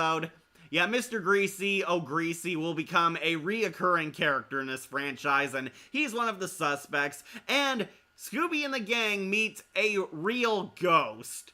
Yeah, there's an actual ghost in this episode, giving more fuel to the supernatural stuff is real in Scooby-Doo theories. Yeah, Bartholomew Byfard Boo. He's a real ghost. The Flying Dutchman from SpongeBob SquarePants before SpongeBob existed. Yeah. If someone made a YouTube poop of this, they would have made him Boob Beard. That would be pretty funny. Daphne doesn't believe him to be a real ghost at first. Yeah, so I was thinking, wouldn't this kind of put an end to Daphne's catchphrase, "Oh, Scooby, there's no such thing as real ghosts"? Except in this episode where they meet a real ghost. Yeah, there's a friendly ghost who lives in the house, and he actually hires the Scooby Gang because the evil Boo Beard ghost is framing him. He's making the good ghost look like the bad guy, haunting the house and attacking the nice old couple who took him in. And Scooby and the gang actually team up with a good ghost. This good ghost has like Hampton J. Pig's voice. I believe it is Don Messick also voicing the ghost. There's a cute, lovable, innocent, friendly ghost like an older Casper who hangs with the gang, and Boo Beard is the evil ghost. He has rattling chains, seems to be flying, is scaring everyone away from the property, and threatening the old couple that if they don't leave, bad things will happen. Leading to, what else? The detective agency going on the case in their first real haunted house. More like a droopy voice. Yeah, that too. I hear like Hampton a little into him. He talks like droopy. "If you don't help me, I'll go poof." Poof? No. Poof. Yeah, if they don't crack the case, apparently this ghost is actually going to disappear forever. Kind of Coco style. Like if you don't remember Coco, if nobody remembers you, your spirit disappears into the ether. And yeah, there's actually kind of high stakes in this episode. This ghost can actually perma-die. He'll disappear forever, and that's why the Scooby-Doo detective agency is helping him. So, one thing I don't like and why he's going low, they really give away super early that this guy is a fake ghost. I'm not sure if that was done on purpose to have the gang interact with the real ghost, or, you know, they didn't think the audience would fall for that this guy might be a real ghost, but I didn't like seeing the hints at how he was doing this. We see, like, spray paints his chains white. yeah, apparently couldn't just color them himself. He spray painted them and left markings. We see paint everywhere, and at one point we actually see Boo Beard hook up a zipline harness onto himself to chase after the gang, proving that he is a fake ghost who can't actually fly. That's kind of why he lost points for me. They kind of spoil how he's doing this and that he's a fake ghost. Again, this might have been done on purpose, so it would make the interactions with the real ghost more meaningful, but to me, I didn't want to see how he did it so early in the episode. Let's not forget Fred suspects red herring, even though Red wasn't in this episode. Like the ghost can perma-die, yep. I'm surprised Zombie Island was supposed to be the first Scooby project that says the monsters are real, despite Scooby had many monsters that were real before Zombie Island happened. Yeah, this was definitely one of them. The real ghost, Mr. Boo, is actually a nice ghost, and he is real. There is no twist to this. He's actually a real good ghost, and he's going through walls, he's helping the gang trick the ghost, and does confirm that supernatural spirits do exist in Scooby-Doo, and let's not forget all the Scrappy-Doo movie trilogy. Like, the Boo brothers were real ghosts. The Civil War ghost that was chasing them was real ghost. The Ghoul School confirms that real monster people actually do exist. And Scooby and the gang actually hung out with these monster girls. And Reluctant Werewolf confirms that there is a full-blown society of monsters hidden in the world. They actually brought them in and turned Shaggy into a real werewolf to enter their Fast and the Furious racing circuit. So, yeah, supernatural spirits do actually exist in Scooby-Doo, long before Zombie Island did. I think Zombie Island was just kind of the first Scooby-Doo project to treat it dead seriously, like it's not done as a joke. There's actual, real scary supernatural stuff that exists in Scooby-Doo, and the gang are uncovering it. His third grade teacher, yeah, she was one of the suspects. Fred goes over like a million people and they're falling asleep.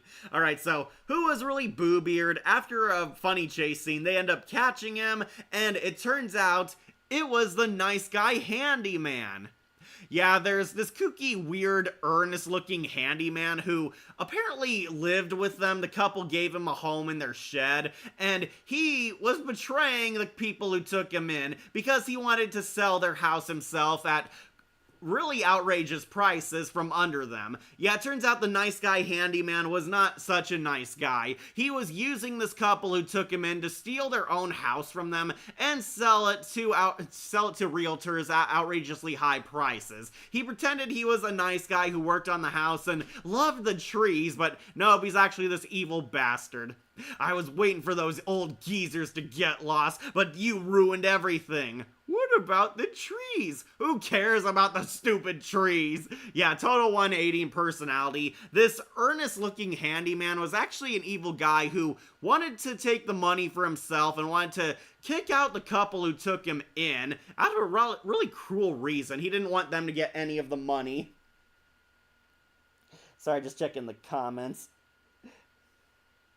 His third grade teacher, yeah, he was one of the suspects. Yep, also, okay, made the Ghoul School canon, but Shaggy and Scooby didn't cameo on the show. Yeah, that was kind of weird. You don't get Scooby-Doo for that show, but every other Hanna-Barbera character. Yep, he was voiced by Michael Bell. Yeah, most of the ghosts are either Michael Bell or Charlie Adler. I swear, if they're voicing a character, they're gonna be evil. Opinions for Zombie Island and its sequel. A lot of people have been requesting us talk about Zombie Island. I love it. I consider it my #1 Scooby-Doo movie. It is still top dog on my Scooby movies tier list. The Scooby-Doo on Zombie Island movie is a masterpiece. It is cool, well drawn, holds up very well, has fun with the Scooby-Doo saga, and really surprisingly mature and adult at times. It is a total love letter for everything Scooby-Doo, and all ages can get into it, which is why it's held up a lot better compared to some of the current year Scooby-Doo stuff. Love the animation. I love the voice cast. Frank Welker was the only OG who came back, but BJ Ward's Velma was pretty cool. Mary Kay Bergman is actually an underrated Daphne, and Scott Ian's really awesome Shaggy and Scooby. I think Billy West voiced him in Zombie Island only, but he was fine. I know Shaggy sounded a bit too much like Philip J. Fry, but Billy West really grew on me.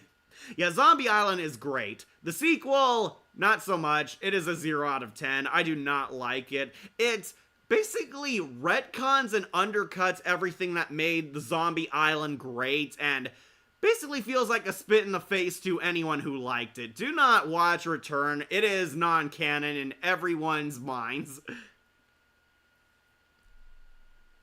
Hey, Kat, see that we're doing my personal favorite Scooby-Doo series growing up in the 90s. Yes, we are, Christopher. Not too far, we're on Boo Beard. I think he's a fine villain. We'll settle him on B. Also, to wrap up, Return to Zombie Island. Yeah, it sucks. I unfortunately do own a copy, but it's only because it came packed with the good Zombie Island. Do not recommend it. It basically shits all over the first movie in the same way as Terminator: The Dark Fate shits all over its franchise. Mr. Goosebumps Fan 2000 has some news about that that you didn't see. Okay, I might have missed that comment. Sorry, I am having a lot of people coming in telling me their favorite monsters and fun facts. And the movie gave us what we needed. The monsters are real. Well, Ghoul School and Boo Brothers did that too, but here they're actual real threats. Yeah, the Zombie Island, the monsters are real, and the gang actually does address that the monsters are real. Every time they do address whenever monsters are real in the old stuff, it was usually a joke, usually more lighthearted, and often criticized because it was a lot more outlandish. Zombie Island at least waited to pull the trigger, which is why it worked well in its favor, because they're talking about the Scooby-Doo franchise what it normally is for the first half of the movie, making it have an impact when the supernatural is very real. Which is worse, Return to Zombie Island or Velma? Velma, easy. I could get through a bad movie. A bad show? No, that is torture. Mindy Kaling's Velma sucks worse. Zombie Island, Witches, Ghosts, Alien Invaders are top Scooby-Doo movies. Oh, no Cyber Chase Love v Scorpio? Sorry for missing out on the other Scooby-Doo tier lists on the other series involving Jaguaro. That's okay. We also have Mystery Incorporated in the future, whenever Wolf decides to do it with me. But we also have to see Blue Falcon's crossover. Is Chickenstein on here? Yep, he's on here. We'll talk about his appearance in Scooby-Doo 2. Sorry, he does come a little later. Kind of going in order, but I wouldn't mind jumping around. Well, they did counter Tengu. Yeah, they did. Yeah, they did a Scooby-Doo yokai in one episode. Yeah, sometimes they encountered real monsters before in the old shows. At least the one good thing of Velma is making Scrappy popular again, because he killed Mindy Velma. Yeah, spoilers for season 2 of Velma, as if you could get past the first season. Scrappy-Doo's the twist villain of the show, and he murders Velma. And no, Velma was gonna continue because she came back as a ghost, but Scrappy-Doo died killing her, and that made her a hero in everyone's eyes. I do love Cyber Chase, but I believe it was a mixed bag by fans. It's still a good movie. Yeah, I do agree. Cyber Chase, it is definitely weaker. They watered down a lot of the adult edge the original trilogy had, which is why Cyber Chase is kind of mixed. So I do like Cyber Chase. It is a good movie overall. It is fun, and yeah, it is connected to the great Scooby-Doo movies, the more darker, mature ones, but it's very clear the problem is they watered it down. It's a lot more kid-friendly, a lot more goofier humor, and entering into a video game feels like something out of the norm for a Scooby-Doo movie to tackle. But I still think it's pretty decent. Can you save Mystery Inc. tier list till the YouTube AI uprising that ruined it die out? Yeah, I will. Opinions for Scooby-Doo and the Cyber Chase. Love that movie. I do like it. I just talked about it. Yeah, Cyber Chase I think is fine. It's a really fun movie. The problem is, it's not as edgy as Zombie Island or Witch's Ghost. They did make it a lot safer. It's a little more sanitized. Not by much. I would still say they captured the fun adventure, and the gang are in serious danger because if they die in the video game, they die in real life. But yeah, it didn't have that dark edge because Zombie Island and Witch's Ghost had a body count. That's kind of why those two worked, and Alien Invaders also a bit more lighthearted, but also made the aliens a lot more mysterious and creepy. And the villains were gonna full-blown execute Fred, Daphne, and Velma, so didn't quite shake off the adult edge. Cyber Chase played things a bit safer. The gang were kind of in a Power Ranger adventure, if anything. Yeah, Cyber Chase is cool. Just seen the Castlevania review that you recently did with Wolf. Nicely done, both of you. Are you talking about the Darkstalkers? Yeah, the virus villain compared to the other villains is like night and day. Yeah, the Phantom Virus gets kind of clowned on way too much. He's not as scary as the serial killer werecats, the witch who tried to destroy all life, and the evil humans who are going to capture and hurt aliens. That was a lot more hardcore compared to the Phantom Virus. Alright, so anyways, Boo Beard, he's a B-level villain. They make it too obvious he's actually a fake ghost, which is why he loses points, but the Halloween special does hold up. It's still a pretty fun episode overall. Just wish the monster was a little stronger. Avasti, Boo Beard, you're walking the plank to B.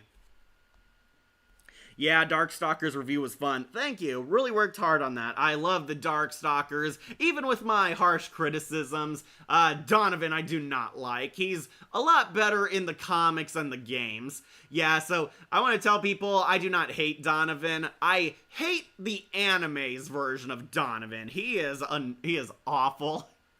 Anita was annoying too, but I never cared for her anyway. Felicia and Morgan should have been the main characters.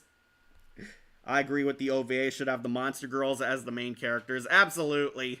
Felicia, Morgan, even Hisinko, they were all much better protagonists.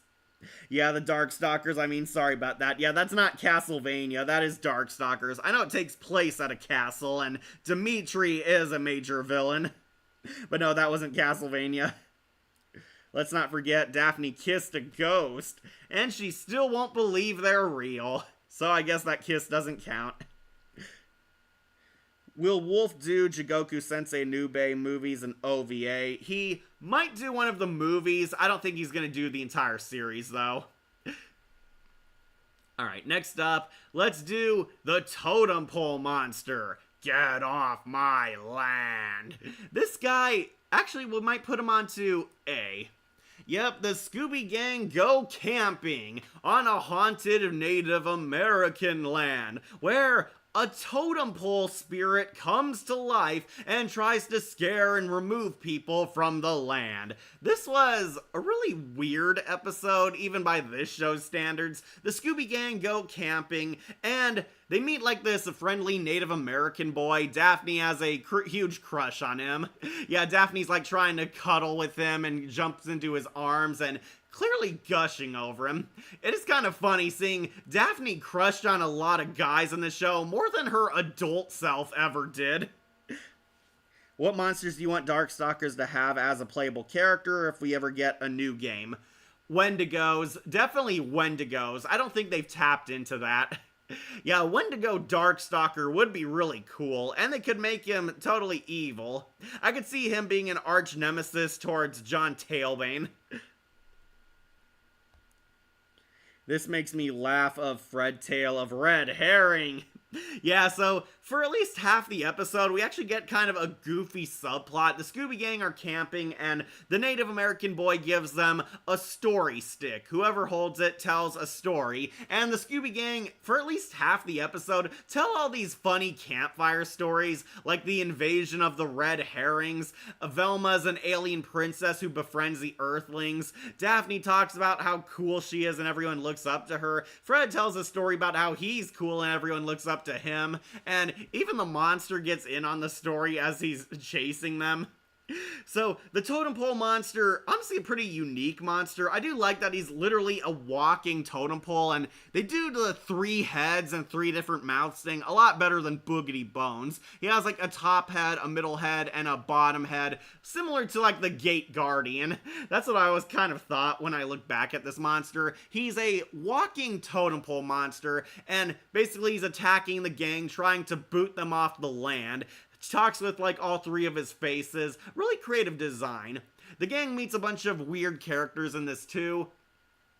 They meet the Native American boy who's like kind of their tour guide showing them around camp. We meet his sus grandpa who used to be the chief of this land and holds a grudge that they kicked him out because he forewarned that their land would be invaded. And there's also this weird artist guy. He's like claims to be like a bird watcher, landscaper. He clearly is a prime suspect, which kind of made it obvious it was him. He has like a bunch of paint cans and artist stuff in the back. He claims that he's trying to landscape this beautiful land and the kids are just annoying him.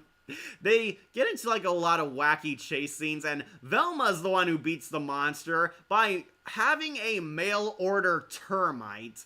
Yeah, not termites, one termite. She orders a termite from a mailman and delivers it within seconds, and the termite basically eats the monster's costume. Other Native American themed monsters, that's not a skinwalker or a wendigo. Also, the totem spirit's weakness is a termite. Yeah, it is.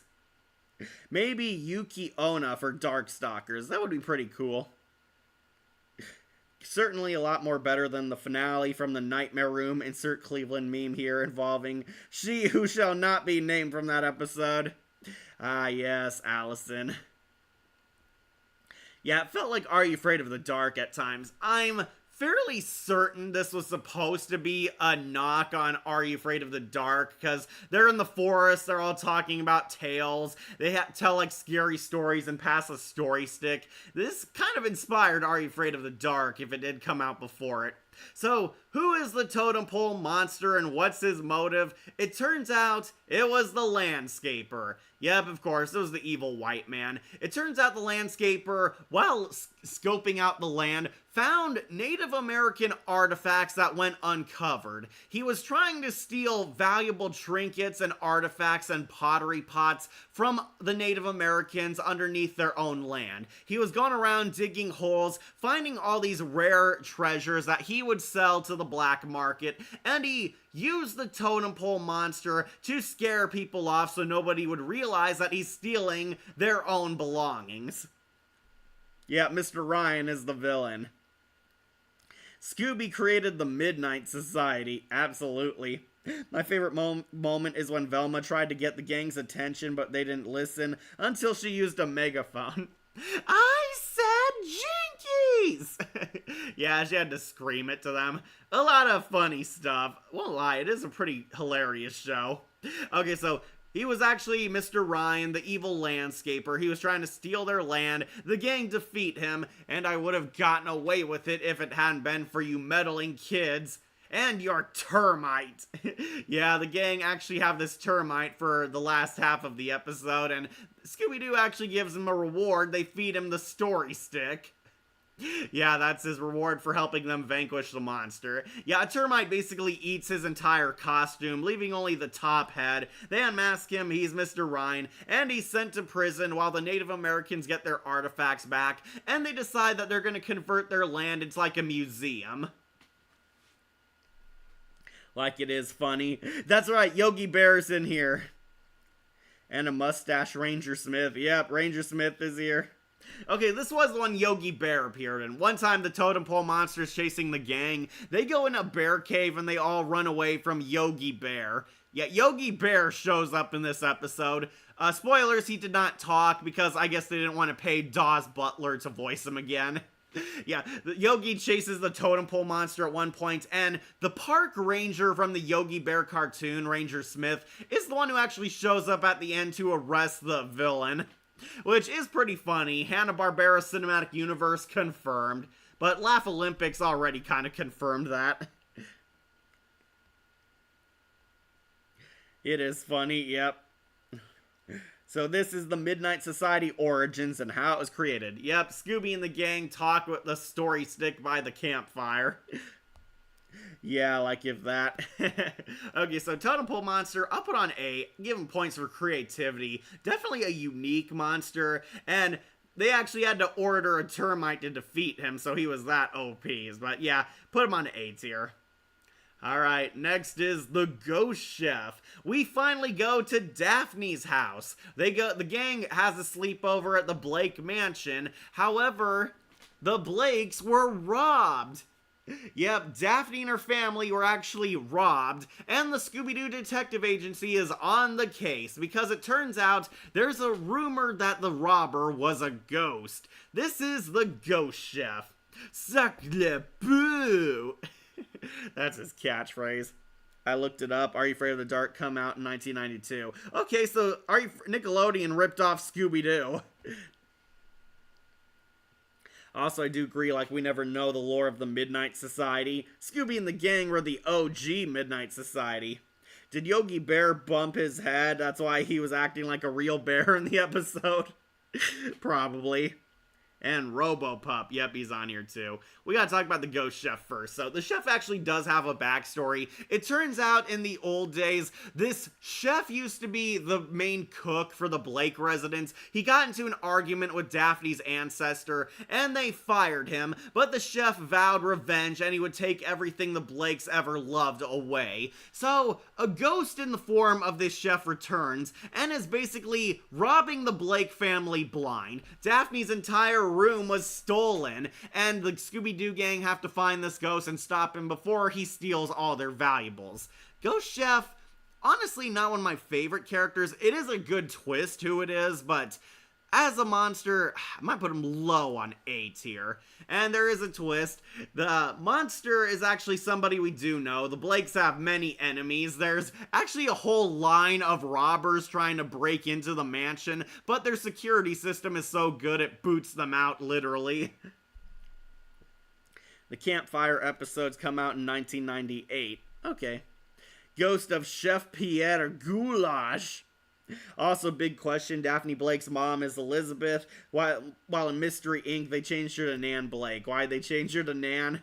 I believe it was because the parents of the Scooby-Doo cast were not as mainstream as the actual kids, so they took a lot of creative liberties to make the parents more interesting or more outlandish characters.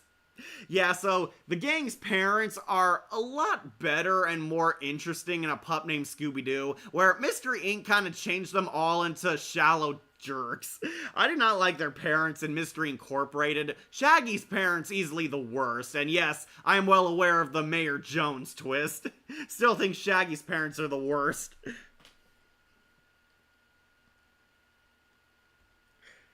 I heard the Blakes were so rich that burglars came almost every night to rob them. Yep, there's actually like a line outside their house. They try to break in and the security system literally boots each and one of them out every time. So is her catchphrase Jeepers? I think she does say it a few times in A Pup Named Scooby-Doo, but not as often as Gray DeLisle says it. Yeah, the Ghost Chef from Ghostbusters, the game, was more scary than the Ghost Chef. Yeah, honestly, the ghost is not as intimidating. They gave him sharp teeth, but that's about it. Basically, a different colored humanoid-looking character. He has blue skin, gray-blue hair. He floats, has, like, claws for hands, but really sharp, jagged teeth, colored blood red, but not as scary as you'd think. In the actual show, he's kind of this fat goofball type of villain chasing Shaggy and Scooby around.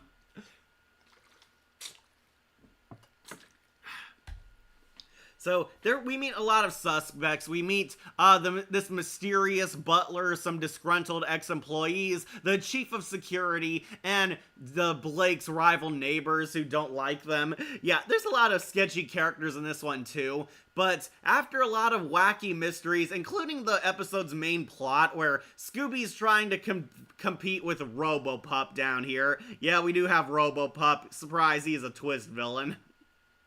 We find out who the chef ghost really is. Who was Chef Goulash? It was actually the head of security of the Blake estate. Yep, their own security guard was actually using his cushy job to secretly rob his employers. The ghost chef in Be Cool Scooby-Doo. Mr. Morgan, yep, that was his name. Like Elizabeth Blake looks like an adult Daphne. I think that was on purpose. Though Nan Blake also kind of looked like an older Daphne.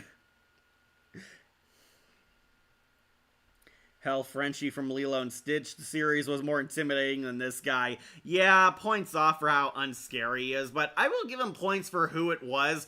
It was actually Mr. Morgan, their security guard. That's why he kind of is on A slot. Who it is much more interesting than the actual ghost. It turns out it's Mr. Morgan, their head security guard, who was lying to and secretly working behind the scenes to rob his own rich employers. He was using his job to gain access to their house and steal all their valuables to put them onto their subway train. Yeah, Daphne's family is so rich in this cartoon, they have a subway underneath their own house. They have like a train station. He was taking all the valuables, loading them up on the train, using the ghost disguise to scare people off and hide his identity. And it turns out he lent them RoboPup, this guy down here, over to the Scooby Gang to basically lead them off the trail, which points for creativity. I do like that he was manipulative behind the events too. RoboPup was leading them in the wrong way, while Scooby-Doo was actually inadvertently helping them and finding real clues to help find out who it is.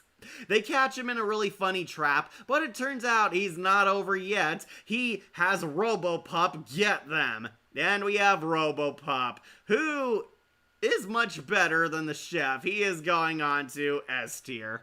Yeah, it is kind of weird recounting this character, but yeah. The security guard has RoboPup, this high-tech, super-duper badass RoboCop dog who acts as his guard dog. He lends them to the Scooby Gang while they're trying to solve the mystery, really using the dog to lead them off the trail because RoboPup and the chef are in cahoots together. So, RoboPup befriends the gang and surprisingly was a lot more effective as a villain too, because he pretends to be a team player, actually impresses the gang, and all the kids really like him except for Scooby. Yeah, it is a Scooby-Doo is jealous of the better dog plot, and it leads to a lot of funny stuff, because Scooby's trying to act cooler than the robot dog. Scooby actually is a lot more useful because he does find clues, where RoboPup was leading them to fake clues. RoboPup is about on par with Mecha Courage from Courage the Cowardly Dog. Yeah, that is who he is. I do like the bloody teeth. Yeah, me too. No thanks, Master Manx.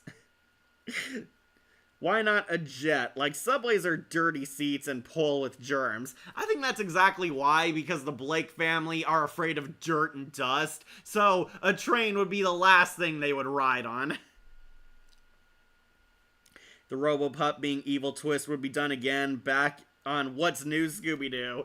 Yeah, they do another robot dog, but that dog had like less intelligence. RoboPup actually does have his own personality and AI. Frank Welker voices him. I do recognize his Astro voice.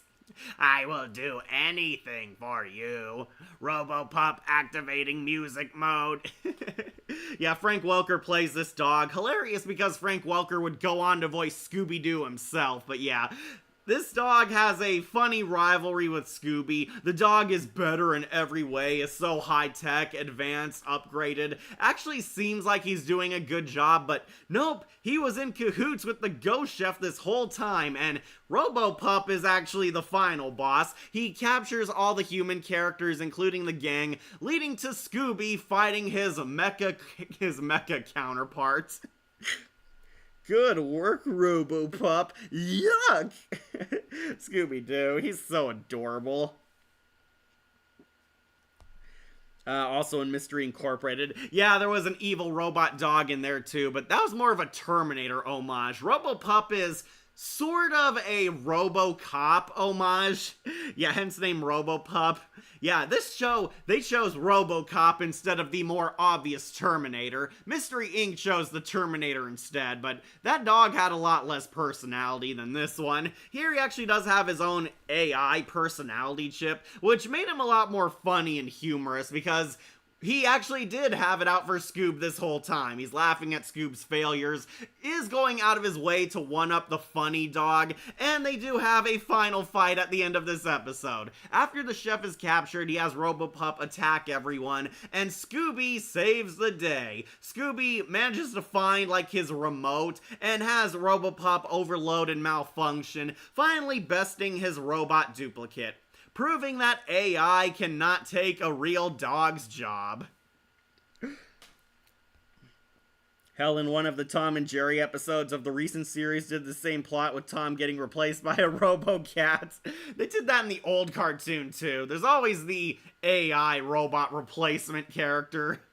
Yeah, Robopup will go on to S tier because, yeah, this guy is actually a pretty cool villain. It is pretty funny knowing that the Scooby Gang had a mole on the team and he was sabotaging them from within, and his banter with Scooby in Final Fight, definitely the highlight of this episode. They were much better than the scarier chef, so Robopup will be putting on to S tier. That dog really can do anything. Why does every robot dog that appear on Scooby-Doo is evil or used for evil unless you're the Blue Falcon sidekick, Dino Mutt Dog Wonder? Yeah, he's like the only good robot dog in Hanna-Barbera. Moral, never trust AI, do your parent work since they would backfire. Even YouTube should learn this lesson about using AI as your parents. Yeah, they should. Yeah, Robopup, definitely cool villain. Scooby-Doo won, and he was so badass that he turned Robopup into a lamp. Yeah, this character actually is dead. They do kill Robopup, and Scooby-Doo gave him a new upgrade, becoming his lamp. And yeah, I'm pretty sure this lamp decorates his doghouse. Pretty dark. Scooby-Doo not only killed him, but took his corpse as a trophy. Really hardcore show, but yeah, Robopup going into S tier. Speaking of S tier, let's do Stinkweed. This guy actually is pretty awesome, so we'll put him onto S tier. And yep, he's finally bumping down the Ice Demon as number 1. There we go.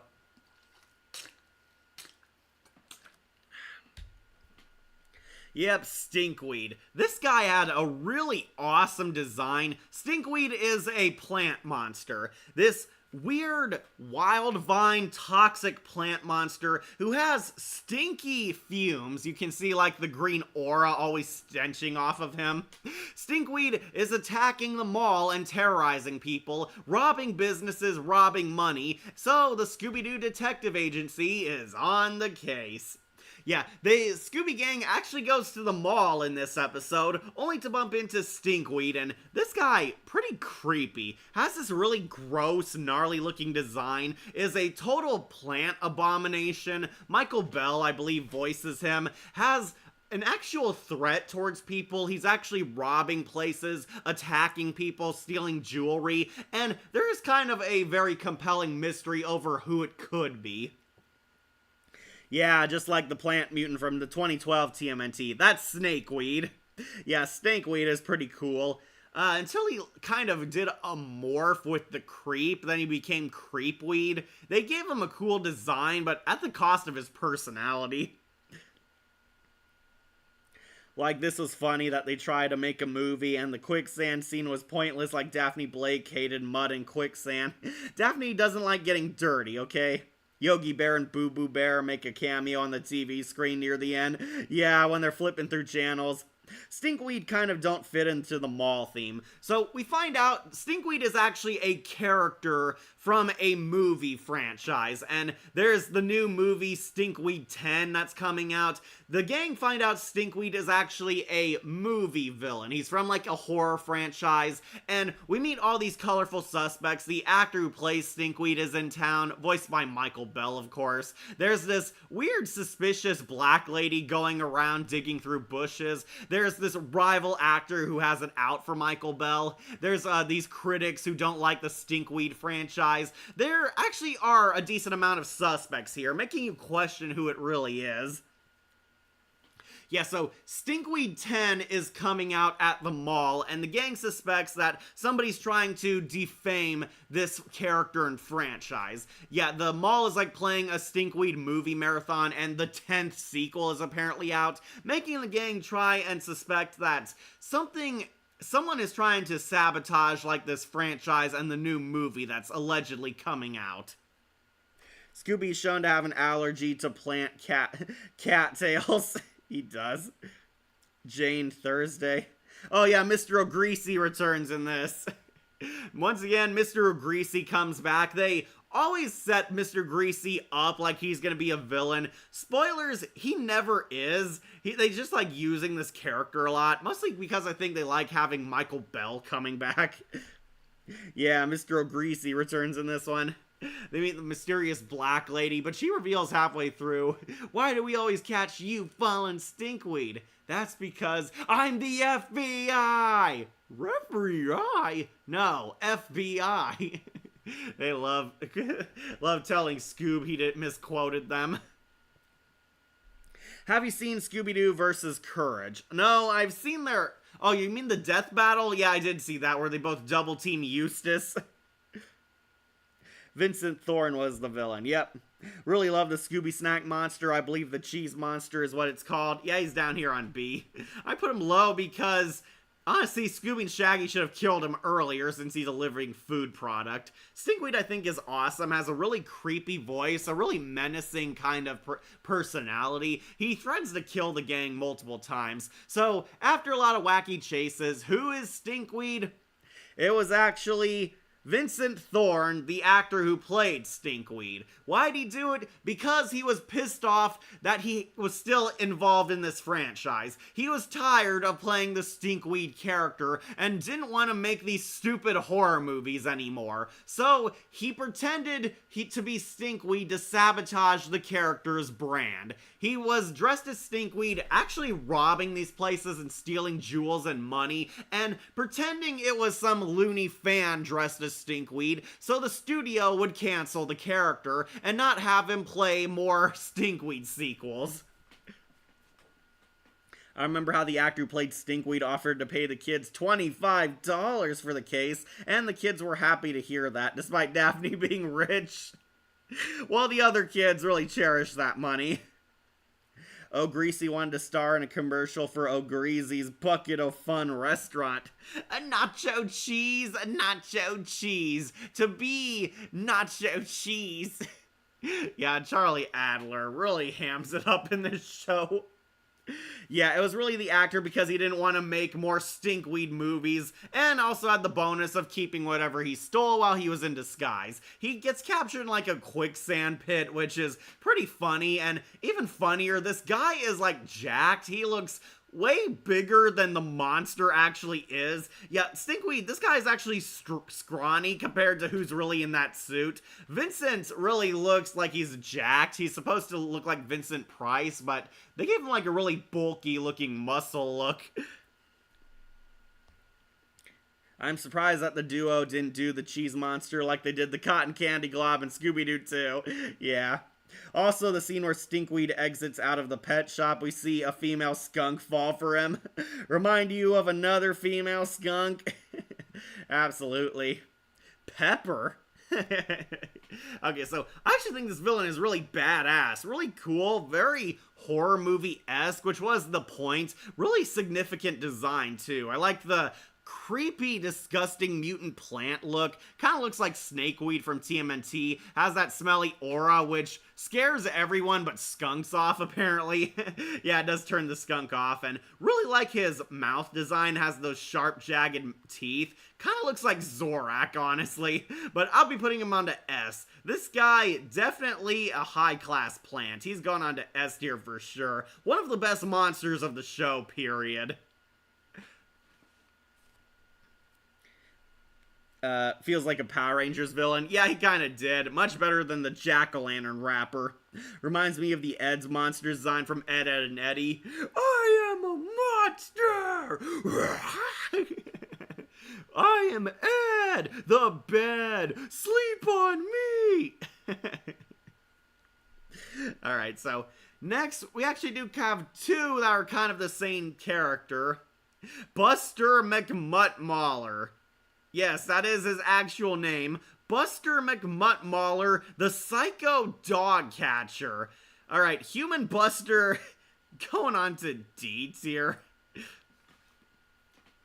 Okay, so there are two versions of this villain, Buster McMuttmauler and Buster McMuttmauler's ghost. We'll talk about the real guy, because apparently this guy is actually a real psycho dog catcher who harasses Scooby-Doo. He made it his life's goal to capture Scooby-Doo. We get an interesting backstory to him, but it turns out he wasn't actually dead, so Buster McMuttmauler tried to abduct Scooby-Doo back when he was a puppy. He was like the size of Scrappy-Doo, which I did find was a clever in-joke. He tried to catch Scooby-Doo and take his expensive dog collar. It turns out the Scooby-Doo family has a rich, wealthy owner who took good care of her dogs. He tried to abduct Pup Scooby, but Scooby's parents scared him off and sent him to prison because they exposed that he was stealing jewel-encrusted expensive dog collars off of the dogs he was taking. It turns out he was taking people's actual legal dogs so he could have an excuse to steal their jeweled encrusted dog collars. He got busted and sent to prison, but vowed vengeance on the Doo family. But it turns out he wasn't dead. There's a ghost that pretended to be him, Buster McMuttmauler's ghost, who I actually thought was a cool design. We'll actually put him onto A tier. Buster McMuttmauler is funny. Like, why is he evil? Because he wants to abduct Scooby-Doo.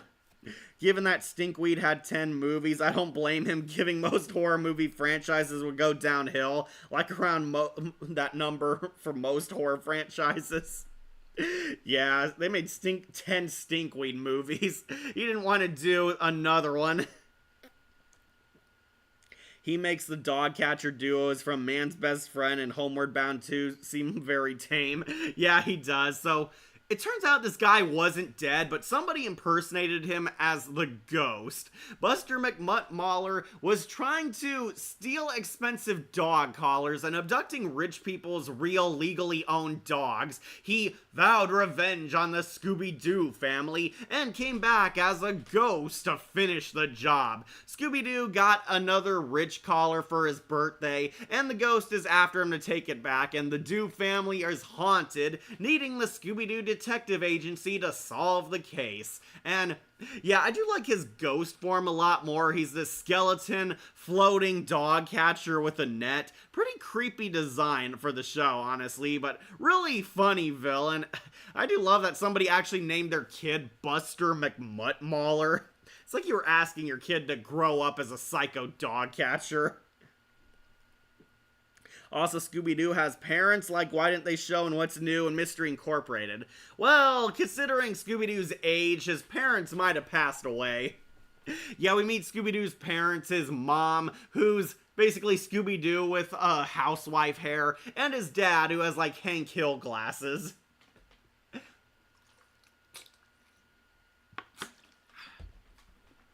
Okay, so I do like this guy's ghost form a lot more. He's pretty creepy, very threatening and menacing. He almost catches Scooby. He does capture his parents, allowing Scooby to actually grow tough and face the ghost. So, who is the ghost of Buster McMuttmauler? Well, it turns out to be like one of the people who lives in the Scooby family's home. Oh, yeah, Scooby-Doo has parents in the show. So, it turns out he was trying to steal that expensive collar off of Scooby-Doo. They catch him. It turns out Buster's actually alive. He shows up in a sequel episode in this funny Looney Tunes style sketch. Yeah, Mr. Tricks and stuff. It was the dog trainer. Yeah, we meet these colorful characters. They're at Scooby's parents' house. We meet, like, the neighbors who hate the Doo family. We meet another dog catcher who seems suspicious. And we meet the dog trainer. It turns out it was Mr. Tricks and Stuff, the dog trainer, who was using his job to get closer to rich people's dogs and steal their valuables. He took up the identity of this guy who wasn't really dead because we find out Buster is still alive, and he almost caught that collar if not for those meddling kids and a pup named Scooby-Dooby-Doo. Scooby-Doo! Yeah, I actually do like this ghost. We'll put him on to A tier, but unfortunately I cannot say the same about the real Buster. We have Ruby-Doo, Skippy-Doo, Howdy-Doo. Don't forget Scooby-Dum and Scooby-D. Ruby-Doo is the mother of Scrappy-Doo. Yeah, I saw that episode.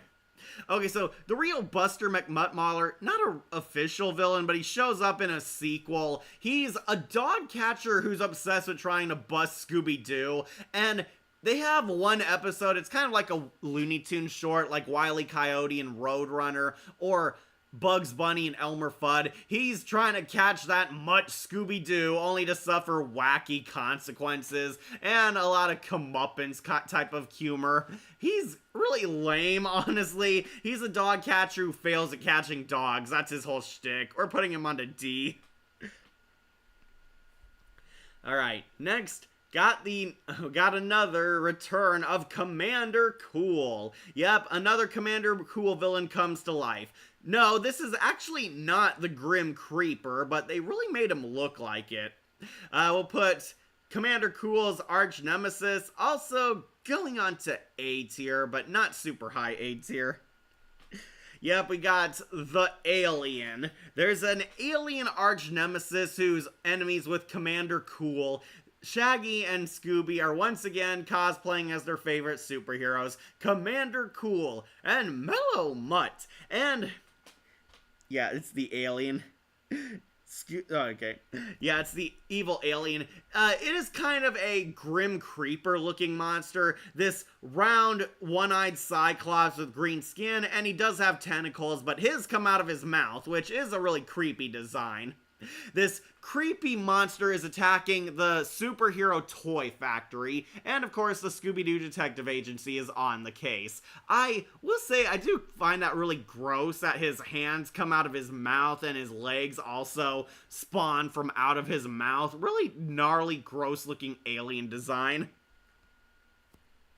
The alien's flying saucer really being a movie projector image is just like the spaceship from, yeah, Spooky Space Kook, that's what I was thinking of. A lot of homages to Scooby-Doo's past alien foes and other Scooby-Doo lore, like how this thing looks like the Grim Creeper, but its MO kind of similar to Space Kook. So it's haunting this toy factory, and we meet a bunch of, what else, wacky characters. There's a rival toy company CEO, there's the main company CEO, I believe Mr. O'Greasy also cameos in this, trying to merchandise the Commander Cool stuff for his restaurant.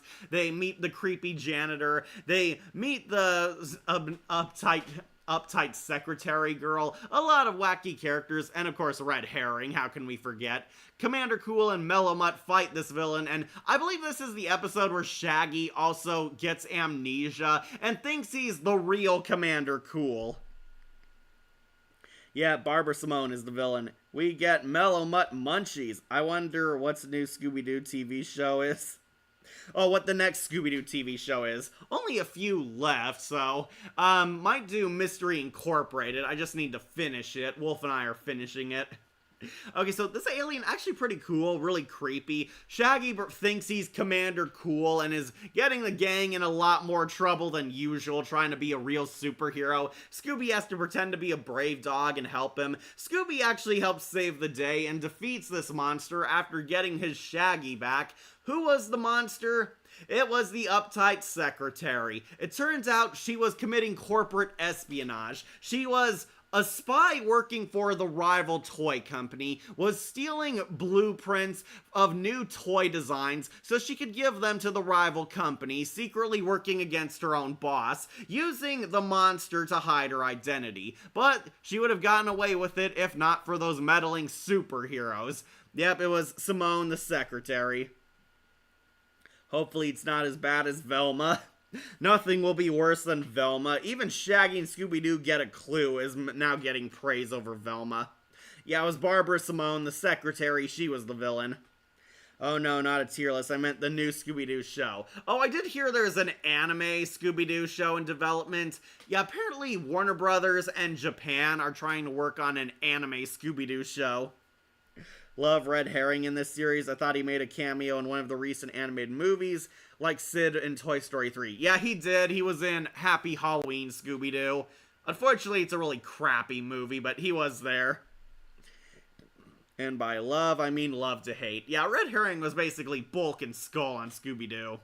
Anyways, the alien, I think is pretty good. I'll put it on A tier, especially because you do not suspect the secretary because she's only a bit character, but yeah, it was actually her, and she had a whole desk in there, which is really funny, so A tier. One more before Chickenstein. We got the Ghost Rockstar, and this guy might put on to B tier. He is a lot better than Boogy Bones, so we'll put him on high B. Okay, the Scooby-Doo gang go to their first concert, and Daphne is once again so rich that she actually bought every ticket so she and her friends will be the only ones watching the new Buddy Love concert. Yeah, they go to this concert to watch their favorite musician, and Daphne uses her wealth to have the gang be the only ones at this concert. Unfortunately, it gets attacked by a ghost rock star. It's based off of Elvis Presley, but yeah, he has like a different name in the cartoon. This ghost Elvis attacks the rock star and calls him a disgrace to rock, and is threatening to attack him because he's trying to remove Elvis's place in the Rock and Roll Hall of Fame. He's like making more hit songs than him, and the ghost is trying to prevent that. Purvis Parker is his name. Okay. Like, what could adult Red Herring sound like? I imagine Scott Menville using his Nightwing voice for adult Red Herring. The only Scooby-Doo show left are Mystery Incorporated, Be Cool Scooby-Doo, which I've never watched and probably won't, and the Scrappy-Doo show, Guess Who, and Oh No, Velma. Yeah, Velma doesn't even have a monster. It's a murder mystery. Sorry, catch up on comments. Purvis Parker is based on a younger, slimmer Elvis Presley. Yeah, that's his name in the cartoon. He's Purvis Parker, but obviously going for Elvis. They give him the hair, give him kind of the look. His skull eyes look like shades. Purvis Parker sounds pervy. Back then, it was a more innocent time, okay? Also forgot Shaggy and Scooby-Doo, get a clue, my bad. Probably not going to talk about that because Shaggy and Scooby aren't even solving mysteries in that one. They're fighting spies. Shaggy and Scooby-Doo, get a clue is an Austin Powers type of show with Scooby and Shaggy getting into spy missions.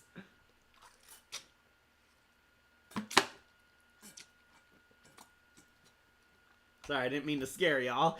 That was just my water bottle. Yeah, Shaggy and Scooby-Doo, get a clue. That is also a really awful show, so might not be talking about it. Fred, Daphne, and Velma only get cameos in it anyway. Yeah, Shaggy and Scooby-Doo, get a clue. Awful show, won't be talking about it. Velma, not gonna do a tier list because there's not really that many monsters on it, but everyone knows Velma sucks anyway. Scrappy shows might not meet a lot of people who are familiar with them. I know it's rerunning on Cartoon Network, but I do not expect a lot of people to know of those shows or even remember the villains they faced. So Mystery Incorporated might be the last Scooby show we do a tier list on. Mr. Dilton is the villain, yep. Like Nano Scooby snacks, yeah. Okay, so Scooby and the gang actually team up with this musician guy. Once again, we meet Thirsty Daphne. Daphne and Scooby this time both have a crush on this famous celebrity guy. Daphne's like always trying to hug him and is really into him, fainting at the sight of him. Scooby is also kind of into him. I couldn't tell if it's because Scooby loved his music or also had a fangirl crush like Daphne, but that made it funnier. They're being attacked by this ghost Elvis guy, Purvis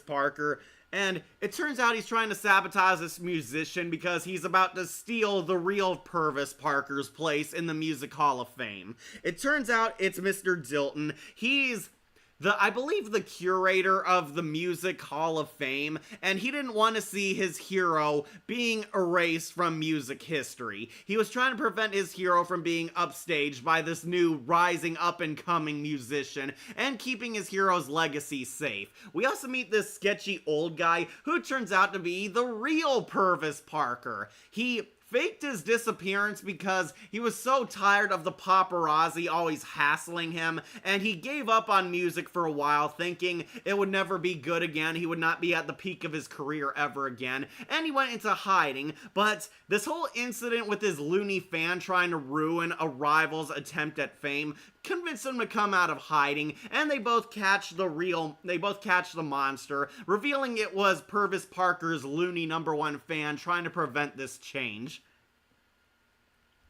The Nano Scooby snacks.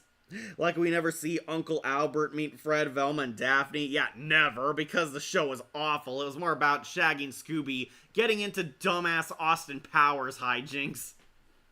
So, yeah, Mr. Dilton, the museum curator, wanted to protect his hero's legacy. Turns out his hero was still alive, and he and this new musician actually team up to do a duet song where they play the Pup Named Scooby-Doo theme, ending on a pretty happy rock star ending. The monster himself, nothing too special. He looks like a ghost Elvis, which already kind of takes away a lot of fear and intimidation. I do like the skeleton design, but pretty basic monster. We're gonna be putting him onto B.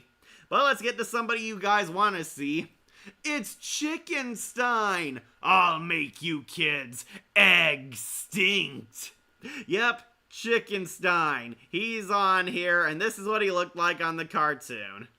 Chickenstein actually might put him onto S tier. Yep. Chickenstein was a real Scooby-Doo monster. He was not just a throwaway joke in that James Gunn movie. Chickenstein is a Frankenstein chicken. Yeah, for reals, that's what he is. He's a combo of Frankenstein's monster with a mutant giant chicken, and the Scooby Gang bumps into him because he's trying to sabotage Fred's uncle's business. So the Scooby-Doo gang are going to Fred's uncle's business. It turns out Fred's uncle is like the head of this conspiracy magazine, which talks about supernatural sightings and mysterious stuff happening in the real world. They're kind of like a magazine that talks about mythology and theories that monsters are real and conspiracy theories might actually have some valid points. I forget what it's called. It's called like the Tatler or something. Yes. Fred narrates the opening in this instead of Shaggy. Yeah, they do give Fred, Daphne, and Velma an episode to do the narration. I'm glad they made acknowledgement of a pup named Scooby-Doo and Monsters Unleashed. Yeah, me too. Yeah, this guy, he does cameo in Scooby-Doo 2, Monsters Unleashed. We'll talk about him after his actual episode. So, Fred's uncle is losing business because Chickenstein is attacking his magazine. The Chickenstein is showing up, attacking the magazine, scaring the employees, sabotaging the business, leading to the Scooby-Doo detective agency going on the case, getting into wacky antics, fighting a giant chicken monster. They meet all these colorful suspects like this sleazy reporter guy, this rival magazine CEO, and the weird old lady.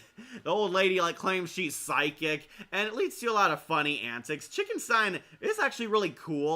He's very jacked, built kind of like Victor from Darkstalkers. He looks like Frankenstein's monster, but has like a chicken body. He drops a lot of egg puns, so get used to a lot of chicken-related humor in this. You kids won't deny me of my foul play. And Frank Welker also voices Chickenstein using his Megatron voice, so that automatically makes him cool. Chickenstein is properly the most iconic monster from a pup named Scooby-Doo, but only because of Monsters Unleashed, but also how weird and out there for these monsters. Yeah, pup named Scooby-Doo had a lot of crazy ideas for monsters. Young Sheldon episode Jiu-Jitsu Bubble Wrap, and you who hasn't Missy watch this. Chickenstein Lives is the second episode to be used in the 1989 period CBS series. Both shows are owned by Warner. Also, if you say the abbreviation of a pup named Scooby-Doo, you get something inappropriate.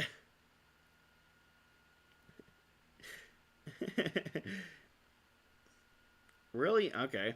Teen Titans Go, egg puns galore. I'll make you kids extinct. My wrath, it will be exceptional. Casma Codwaller is the main villain. Yeah, so who's Chickenstein? It was the creepy old lady who was really a dude, Casma Codwaller. So apparently cross-dressed as this old lady to pretend she was a psychic to throw people off, that she used her psychic magic to summon Chickenstein to life. That Chickenstein's a monster she conjured up to attack this magazine. Really, it was a rival businessman trying to sabotage Fred's uncle.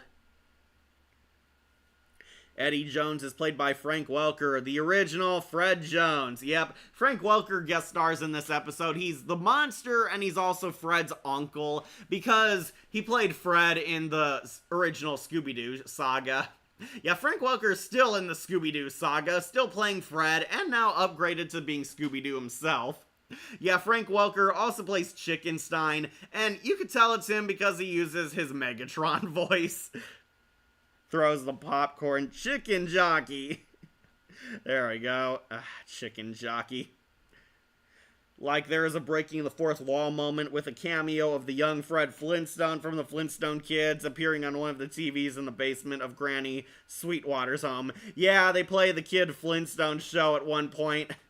Really, we're trying to plug in all those Hanna-Barbera shows that failed. When the gang led Chickenstein to have his fortune told, Shaggy's pants and Daphne's hair changed color for a split second. Yeah, animation errors. I do remember this one guy's beard accidentally grew bigger than his face at 1 second in the frames.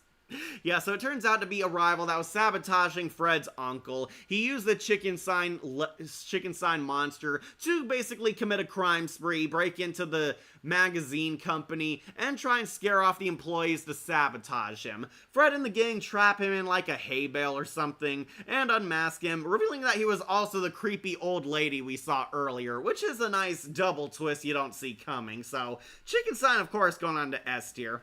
But I do have to bring up, this was not the last we saw of Chickenstein. If you remember Scooby-Doo 2 Monsters Unleashed, Chickenstein is one of the monsters at the museum.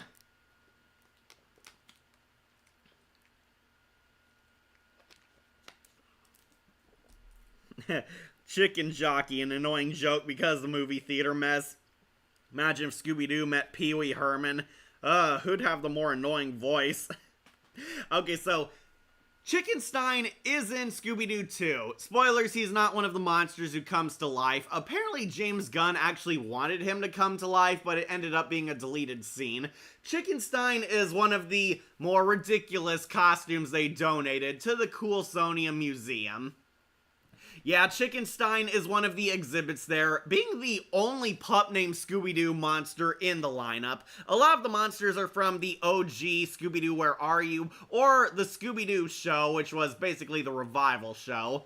Chickenstein is the only pup named Scooby-Doo monster there, and exactly like his cartoon counterpart, he looks like Frankenstein's monster meshed with a chicken, and it is kind of surreal seeing this character in live action. You do actually get to see him for more than a few frames. He's not in the background like Space Kook or the Rambling Ghost, so it is pretty neat seeing a pup named Scooby-Doo villain in live action, and also acknowledging a pup was canon to the rest of the saga.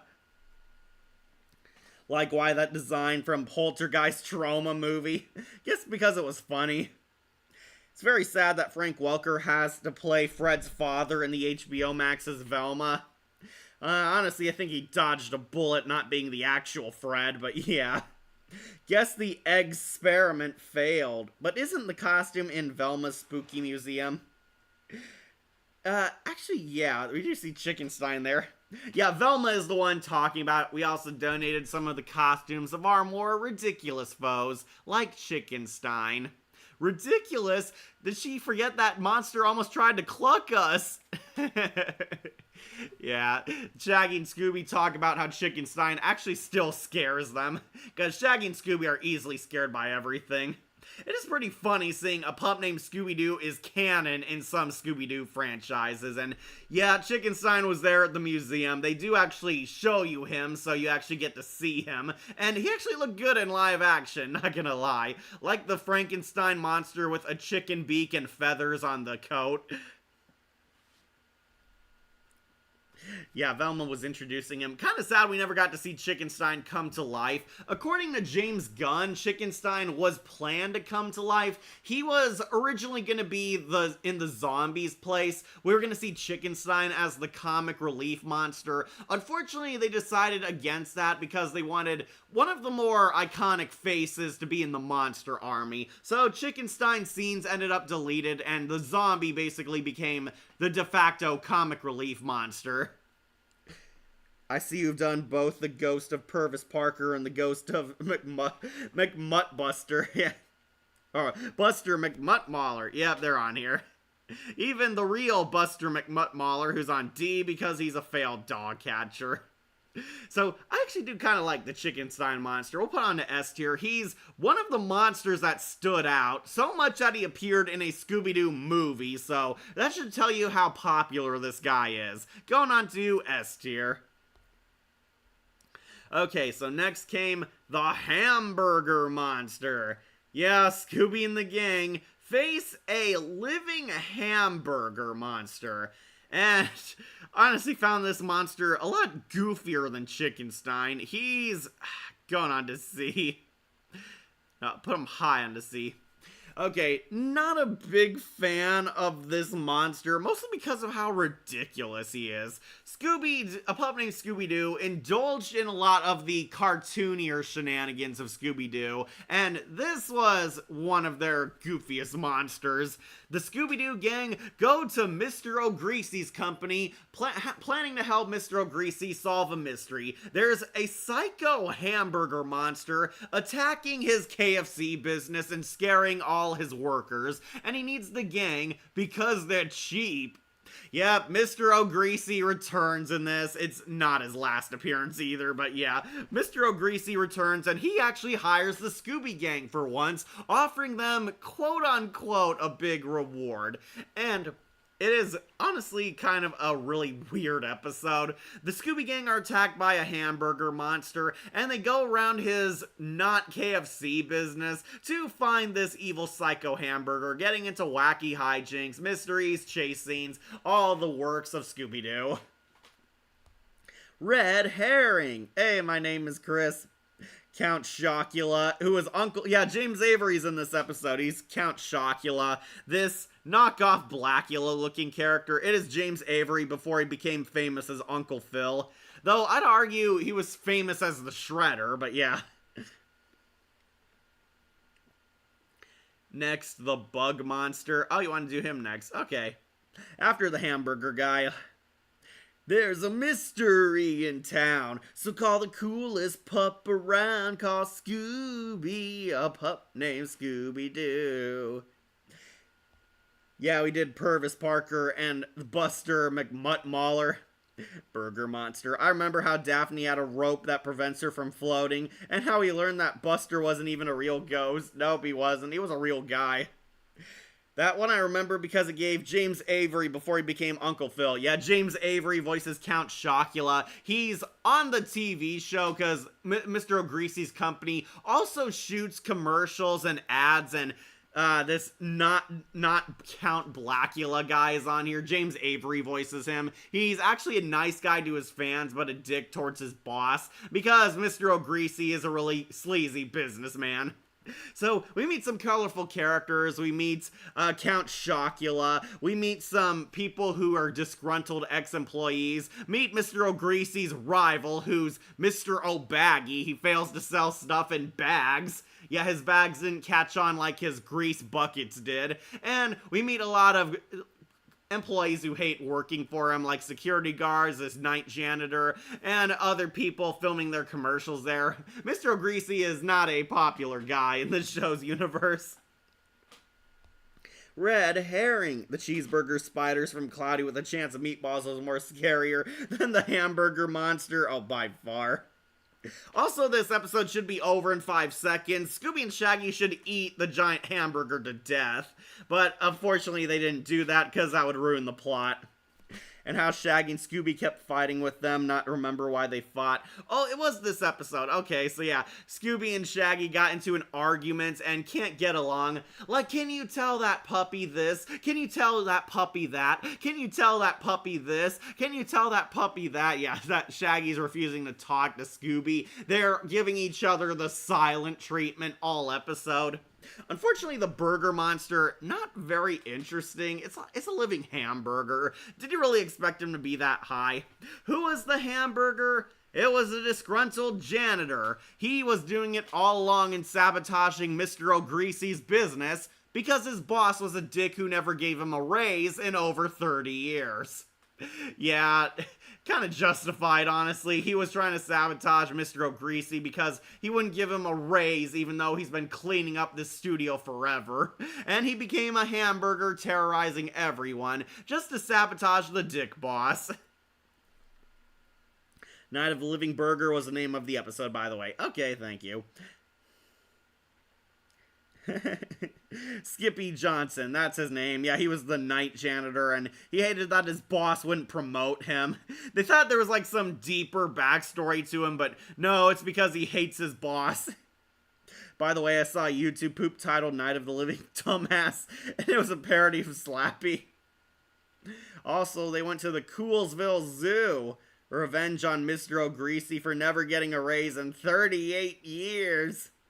Also, how this was the second episode to have the gang in their PJs. Yeah, Mr. O'Greasy, like, showed up late at night at their sleepover, basically to hire them because they would cheap. And Mr. O'Greasy kind of deserved it, because even at the end when they save his ass, he's still a dick to them. He gave them a new prototype, his new bucket of gross stuff. He like gave them like a bucket of meat trimmings or something and said it was a new product, and a bucket of 50 cents, and that's all he ended up paying them.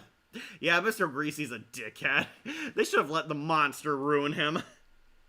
Arnie Barney. Like we get bucket o' cheese, bucket o' money, bucket o' squid, giant bucket o' ketchup. Yeah, Greasy sells buckets of everything. It is a total parody of the KFC buckets. What's weird is how the guy looked older than O'Greasy. Yeah, he worked for him for 38 years. Fat don't crack, I guess. So before Bob Ross from Miraculous. Yeah, kind of. Mr. Greasy was such a dick. I was hoping he'd get his comeuppance, but no, they keep him. I guess he's supposed to be kind of a love-to-hate character, and it was likely we were gonna see him again anyway, because he's like one of the few recurring characters on this show. The hamburger monster, kind of underwhelming. Not all that great a monster, really goofy design, and honestly one of the few villains who is kind of justified in his revenge spree. We're gonna put him on C tier. Next is Night of the Living Computer. Velma creates the ultimate supercomputer for the science fair, winning first place, but there's one bug in its system. The supercomputer is evil. Velma's supercomputer comes to life and goes on a rampage at the Coolsville Elementary School. Yeah, I forgot, they're at elementary school. I'm gonna say junior high, but yeah. The school is attacked by Velma's science project, and in a rare instance, Velma is framed for a crime she didn't commit. Yep, the monster is out to ruin Velma's good name. The computer steals a bunch of stuff from other kids, plants it in Velma's locker, frames Velma for doing bad stuff around the school, and Velma actually gets suspended, leading to the Scooby-Doo detective agency to help their best friend. Yep, they're trying to clear Velma's name. The supercomputer, interesting idea for a monster, but I might have to put him also onto... Yeah, we might put him onto A or B. I might go with B. The design, very simple. I do like the idea of a living cybernetic computer monster, but this design is not all that good. They basically made it a living hard drive. It's square-shaped and has Dr. Octopus tentacles. That's about it. They gave it a scary face. But this was a really weird monster, too. Yep, another AI episode. Yay. Imagine if every fast food employee dressed up like a giant food monster to scare their boss because of minimum wages. The computer walks among us. Imagine a burger monster came around in Bob's Burgers. They have enough trouble with Eugene. Imagine the Scooby Gang teaming up with Sunset Shimmer, certified detective. While their ages are still never explicitly stated, the events of this episode would indicate that they're mostly likely around 11 or to 12 years old. Well, Velma looks like she's a grade schooler. Velma's very tiny. She's like a cute little girl. She's smaller than the rest of the gang. I know it's because Velma was the shortest of the group, but it was implied she was like in the same grade as them. So, 7th grade, middle school, or junior high. 6th to 7th grade or 8th grade. Yeah, Bruce Wormsley is the villain. I think Velma skipped some grades. Well, she is a genius, so that makes sense. So, Velma is framed for a crime she didn't commit. They find out Velma's computer is the monster that's haunting their school. Meet several weird characters, like we meet the principal, the science teacher. Red Herring, of course, is a prime suspect because he hates the Scooby-Doo detective agency, making him actually a likely suspect for once. They meet the creepy janitor, we meet Velma's science pal, and a lot of characters who are envious that Velma keeps winning first place in the school science fair, putting kind of a target on her back. They go in, they fight the monster. I do like this thing as like those Dr. Octopus tentacles, but honestly, the base design is what really bugs me. Very generic, very square, kind of a literal flat design. It's basically a walking hard drive cube. It has those scary wire tentacles. It almost eats Velma. It tries to delete, tries to delete all of Velma's friends. We're led to believe it's the creepy janitor because he's an inventor. He's like good with machines and tech and his building stuff, but nope. Who was the monster? It was actually Velma's rival. Yeah, Bruce Wormsley, that's his name. Looking him back up. Yep, it was Bruce Wormsley, who pretended to be this simp for Velma, but actually, he was a rival who was envious of Velma's success. He was tired of losing to Velma in the science fair, and sabotaged her creation to try and ruin Velma's life. Velma likely skipped a few grades. Highly recommend the AI Bigfoot, hilarious as fuck and very convincing AI at times. So basically, Rose or Alex could be kind of like age. Kind of. Velma might have skipped a few grades, so she could... she looks like she's 5, but yeah, she is hanging out with the Scooby Gang, and Fred, Daphne, and Shaggy all do look like they're in the same age and grade. But Velma's like the only one that kind of sticks out. Freddy forgetting that Velma is in disguise. Yep, and Red Herring get shut inside the lockers. That was a hilarious running gag. Red Herring is trying to capture and expose Velma and getting her kicked out because he's an idiot bully who hates the Scooby Gang, and it backfires for Red because he keeps getting shoved into lockers by the Scooby Gang. And I think all of them actually do hit him back in. Scooby did. We know Daphne did too at the end.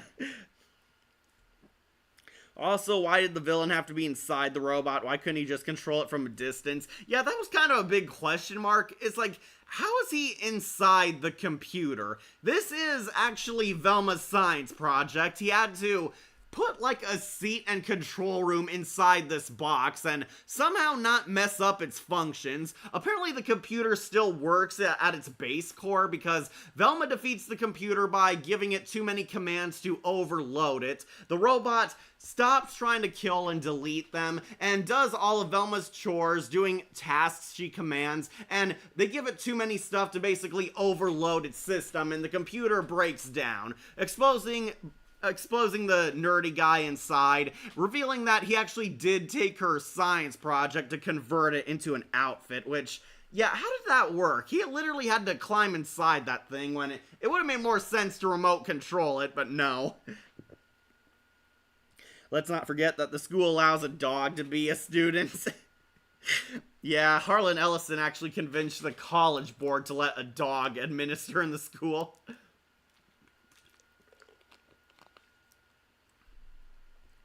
Feels like a lame Karen SpongeBob is better. Oh, Karen from SpongeBob is better.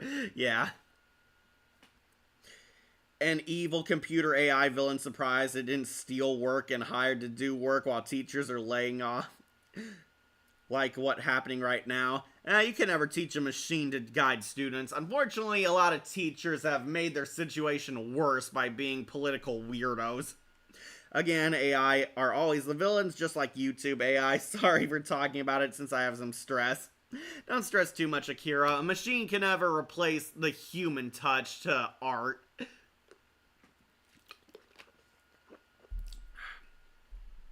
Anyways, the supercomputer I thought was fine. Not one of my favorite villains. I do think they could have gone crazier with its design. That's what kills me. Also how the suspect is actually inside that hard drive. But yeah, really basic monster. We'll give it a B. Sorry, Velma, you may have won the science fair, but as a monster, it is kind of meh. Alright, next up is the artist lady who was after Scooby-Doo's head. Yeah, I think we found our first F-tier monster. Yeah, so this is from, honestly, one of the underrated Scooby-Doo episodes. Scooby-Doo runs away. So, after a huge misunderstanding and a petty argument with the Mystery Inc. gang, Scooby thinks the gang doesn't want their puppy anymore, and he runs away, bumping into this sketchy character, this weird artist lady who wants Scooby-Doo's head for her art project. And rather than, explaining that she's not evil or trying to hurt him, she of course acts like a psychotic mad woman, chasing the puppy all across Coolsville, because she wants that head. Paula B. Picasso, yeah, that's her. It's a pun off of Pablo Picasso, yep. Really clever wordplay, honestly. A puppet Scooby-Doo, someone mentioned, was Scooby-Doo Adventures, the mystery map, where it involved a ghost pirates. There's a scene where Daphne flies a plane. Sorry, just grabbing my charger because I want to keep my phone online. Okay, so yeah, the artist lady honestly might be our first F-tier villain. One, she's not a monster. That's not an outfit. That is how she actually looks like. She's actually this really scary, creepy, ugly old lady who likes to create weird, abstract art, and she wants Scooby-Doo to be her model. She's trying to get Scooby-Doo to join her so she could turn him into a masterpiece art project. And of course, instead of explaining this to the young puppy, she instead acts like a cackling mad woman chasing after him like a monster. Yeah, this actually is a pretty sweet episode. We do see Scooby-Doo's origin, how the gang regret mistreating Scooby, and their first ever mystery where it was really red herring and an amateur witch doctor mask. They look at all the times that helped shape Scooby-Doo, and this episode is more or less about the mythos of Scooby-Doo, their first mystery, how Shaggy got Scooby, how they created Scooby snacks for him, which, again, really weird continuity. Apparently they invented the Scooby snacks. It wasn't by a company, even though that's in this exact same show. Yeah, this episode was more or less a tribute to everything Scooby-Doo and showing you the origins of Mystery Incorporated, which is a nice episode. Unfortunately, the villain is easily the weakest part because she's not really a monster. She's actually a nice girl who was acting creepy around Scooby. Shuggy is always portrayed as a baby in this series, indicating there is at least 10 years between her and Shaggy. Yeah, we should see her again in school, though. Just like a certain pink cat that was destroyed by House. Yeah, exactly. When I learned of her voice actress a while back, I thought her voice actress was dead, only to learn that she was dead 2 years ago. Yeah, a lot of the voice actors are still around.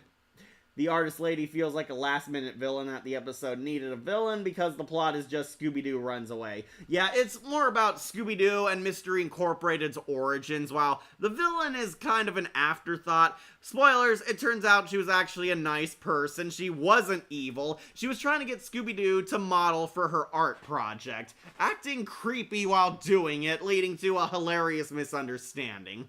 It turns out they become friends. Scooby-Doo agrees to be the model for her art project, and she makes this abstract, weird Pablo Picasso portrait of Scooby-Doo. It is this weird, like, deformed face of Scooby. It is kind of funny. But yeah, the gang welcomes back Scooby-Doo, apologizes for being mean to him, and the gang tighten their bond tighter than ever. It's a sweet episode. Unfortunately, the villain, kind of F tier. One, she's not an actual villain. Two, her circumstances were caused by her own stupidity. And three, honestly, she pales in comparison to everyone else on this list. Yep, we got our first failure pup named Scooby-Doo villain. I feel like the artist lady could have been removed and changed a few things and the plot would have stayed the same. Yeah, exactly. They just need to keep Scooby away from the gang all episode. However, in the news... Alright, sorry, I gotta read your first comment. Shuggy is always portrayed... Alright, read that one. However, in the new Scooby-Doo and Scrappy-Doo show episode Wedding Bell Booze, she is old enough for marriage. Yeah, Shuggy had quite the growth spurt. Yeah, she was totally a last-minute villain. Scooby-Doo, paint me like one of your French poodles. My sister is coming. Ah, Bat Kid, okay.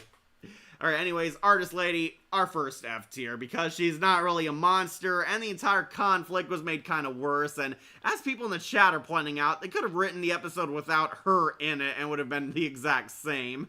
But yeah, first F tier. Speaking of F tier, we do have Freddy's Monsters. So, during this episode, Fred comes up with crackpot theories about what happened to him, and he says, Scooby could have been abducted by mole people. Scooby could have been abducted by Dracula. Scooby could have been fed to a two-headed werewolf mummy. Yeah, all these fantasy creatures. They're not real. They're going onto F tier. The vampire will be bottom tier, but two-headed werewolf actually might be the top of the F tier at least. You know, I'll give him credit. We'll put him onto B tier. Or D tier. D tier. Yeah, these are all monsters who are in Freddy's fantasy theory about what happened to Scooby. Scooby was taken by mole people. Then he was abducted by Dracula. Then Dracula fed them to his two-headed werewolf mummy. Yeah, these monsters aren't real. These aren't actual villains. They're in Fred's deranged fantasy and cutaway gag. Paint me like one of your French poodles. Later, bye, Kira. Alright, let's talk about some good villains. Let's do Zombo the Clown. Zombo going on to A tier. Yeah, I actually do kind of like this guy, mostly because he's really funny. The Scooby Gang go to an amusement park, but it's haunted by a ghost clown. And this would not be the gang's last ghost clown.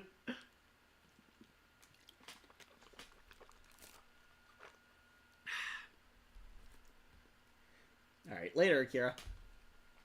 Okay, so Scooby and the gang go to an amusement park, and the park is being sabotaged by this ghost clown. Zombo is flying around, scaring the daylights out of everyone, the attendees, the park workers, and sabotaging rides. And the ghost clown, honestly really funny. Once again, Charlie Adler is in this episode, and they actually do kind of throw you off because every one of the adult characters is played by Charlie Adler.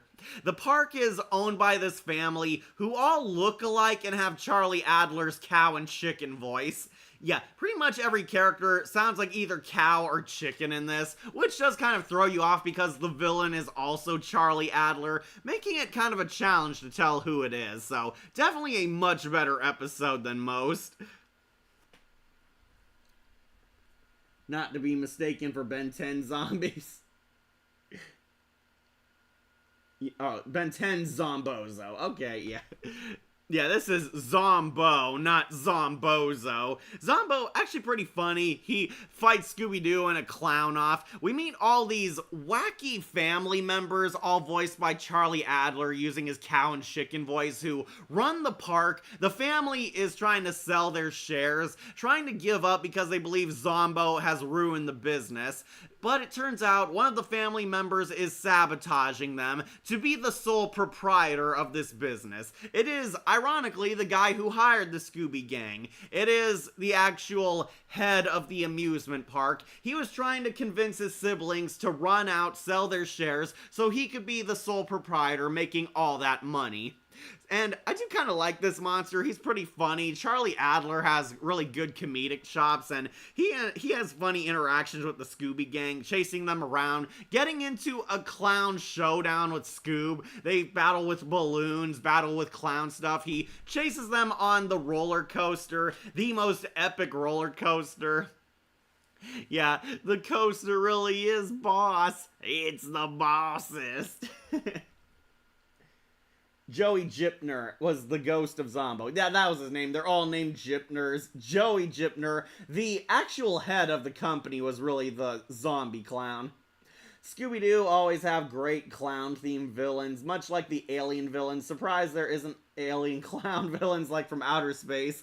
Not yet. That would be cool, though. So, not the clown of Are You Afraid of the Dark? Yeah, that's Zebo. That's Zebo. No, this is Zombo. Well, I guess they changed not to get confused with the Nickelodeon show.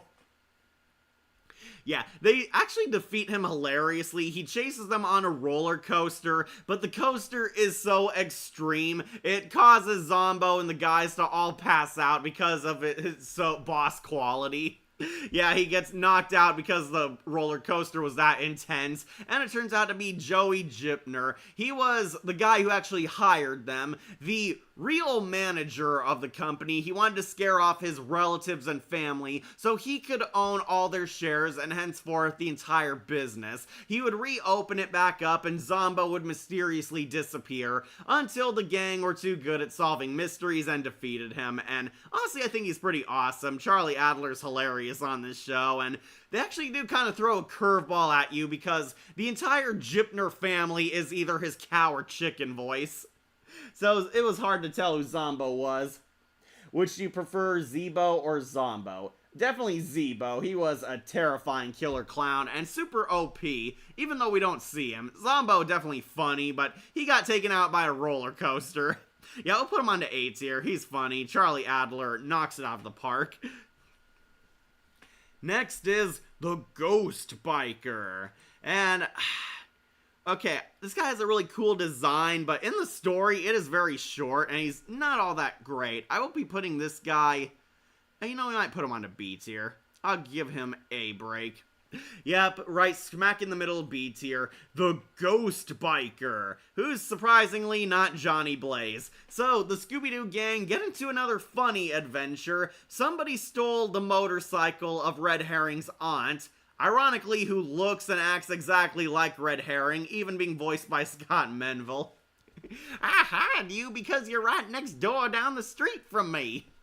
So, Red Herring's aunt loses her motorcycle and she claims a ghost stole it. It's the ghost of her rival motorcyclist who possibly stole the bike out of revenge, and she hires the Scooby Gang because they're cheap and they live in her area. She wants the Scooby Gang to find her motorcycle and find out who this ghost robber is. And Scooby and the gang get into wacky antics in, ironically, the one episode where they dare Fred to not accuse Red Herring, and it kind of becomes obvious who the evil Ghost Rider is. Yeah, it's Red Herring. Finally, Red Herring is an actual Scooby-Doo villain again, and it's in the one episode where the Scooby Gang orders Fred to not accuse Red Herring of any evil. The Ghost Biker is Red Herring. What a twist. You kind of see it coming because at one point Red Herring actually trolls Fred and says, "Oh yeah, what if it is me, Jones?" And yeah, at that point I kind of realized, yeah, he's going to be the actual ghost. That's the punchline we're building up to. It's actually Red Herring. Why did Red Herring steal his aunt's bike? Because he wanted to actually give maintenance and a paint job to it to spruce it up, to return it to his aunt as a birthday gift. Yeah, Red Herring actually has a nice moment on the show. He took the bike from his aunt, and I'm not sure why he dressed up as her arch enemy. I guess even their family kind of trolls each other. He stole the bike, made it look like somebody took it, so he could return it as a birthday present, all upgraded in better shape and better gear. Yeah, it was actually a nice moment from Red Herring until the gang spoiled the surprise. Yeah, the gang catches him, and it turns out he was the ghost because he wanted to give the bike back to his aunt, and Red Herring is hilarious hilariously grounded and trolled by his aunt. Well, that was real sweet of you, Red. Now get that bike back to my garage, boy. That's my aunt. Red herring being good. What a double twist. Yep. It was a double twist. Red herring was actually nice. Hi, Cat. Sorry for being late. What did I miss? We're on the one episode where Red herring was actually the villain all along. Yeah, I kind of saw it coming because, of course, we're going to do that trope. Fred is not going to accuse Red herring, but it turns out he was right. It was Red herring all along. They caught him and busted him, and he returns the bike back to his aunt, albeit kind of grounded for all the BS he pulled. And Fred now feels validated to accuse Red herring more often. It's a pretty funny episode, but you do kind of see the twist coming a mile away, which is why he's down low. Still, the villain was kind of cool, but they never address why Red herring was disguised as a monster. I'm not sure why he dressed as a ghost when he didn't have to. I mean, he took the bike off screen while his aunt wasn't looking, so you didn't really need to dress as a ghoul guy. But I guess he was trying to go around riding it without anybody noticing. The only time when Red herring was the culprit was when Fred wasn't supposed to accuse him. Exactly. Yeah, why? Red herring being good, that was a double twist. Fred, curse you for making me not accuse Red herring. Then he'd just go back to accusing him. Yeah, why? Yet there really was no point in him being a monster. That's kind of a plot hole in this. He could have just disguised himself with a helmet and jacket and that would have fooled everyone, but no, he disguised as his aunt's dead rival and pretended to be a ghost attacking the Scooby Gang for no reason. You kind of deserve to be grounded by that point, but yeah. Ghost Rider, going on to B tier, only because it's so obvious who it is. Really cool design, but some leaps in logic in this episode. He's fine. Going on to B tier. Next is the Space Cowboy. Yep, really, there's a Space Cowboy. The Scooby Gang go to NASA. Velma's project has been taken into NASA, but they're attacked by a ghost Space Cowboy. Who? I might actually put onto Abe just because of how absurd this villain is. Yes, there's a ghost space cowboy, and I was surprised it wasn't Scooter from Borderlands either. Velma apparently won a competition to get her science project taken in by NASA and used for one of their missions in an experiment. Velma basically put a target on her back in this episode too, because there's a lot of people who are envious of her invention, and the cowboy who lives next door who complains about the rocket ship scaring his cattle herd. Think of the cows. Okay, so I kind of like how goofy this villain is. He's an astronaut who dresses with a cowboy and talks like a southerner. He's haunting the NASA lab and attacking the Scooby Gang. Of course, the Scooby Gang want to help Velma and prove her innocence, where they go on to the case of finding out who the space cowboy is. He seemingly appears to fly, can chase them with zero gravity powers, has a really cool design, not gonna lie, and really kind of funny villain. We meet some colorful characters like some rivals of Velma, some people who also wanted their invention in the NASA research experiment, and the farmer who lives next door who files complaints about how their rocket ships are scaring the cows. Think of the cows, y'all! Think of the cows! A ghost astronaut and a cowboy, what an odd fusion. I'm pretty sure Borderlands took inspiration from this. Also, one image of the ghost space cowboy literally looks like the inflated balloon.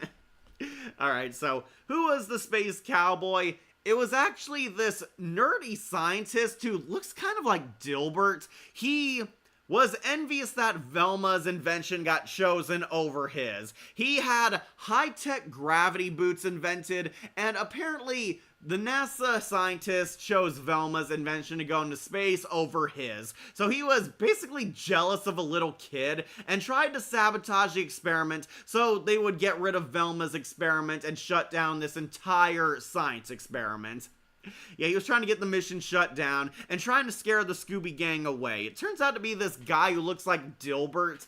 Yeah, really, he looks like Dilbert. He was trying to sabotage Velma this whole time, and the ghost floated because it was made of his invention. The anti-gravity boots were used for the costume, hence why he had the ability to fly. They pretended that he lost them like they were stolen by somebody, but it was actually him, and the farmer guy was innocent all along. The cows, what about the children? The children, I don't care about the children, I just care about their parents' money. Alright, so Space Cowboy, actually kind of a funny villain. I like that he's a flying cowboy in an astronaut suit. Pretty intricate design, not gonna lie. Yeah, this guy's pretty fun. We'll put him on the A tier. He might have lost to Velma, but he got an A on my ranking. Okay, next is the hair monster. Yes, the living hair piece. Oh, this guy, the hair monster, easily F tier. I do not like this monster. I need my computer to load. Hang on. Yeah, this guy, we're on the hair monster. Sorry. Yeah, the hair monster, also going into F tier. I do not like this monster. One, would you look at this design and think he's from a Scooby-Doo show? Daphne gets her own business. She's the manager of an arcade. Back when arcades were a thing. We need to bring those back.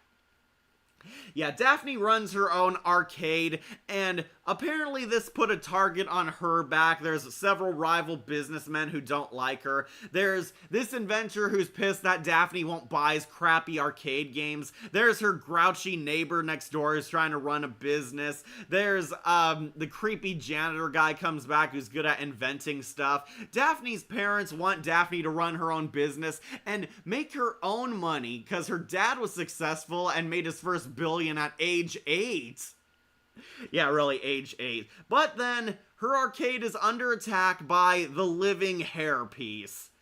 Yes, a monster made entirely out of hair is attacking the arcade, and yeah, suffice to say, this feels really out of place. One, this design does not look like he fits in this show. This creature came off another cartoon entirely. Two, what does a hair monster have to do with an arcade?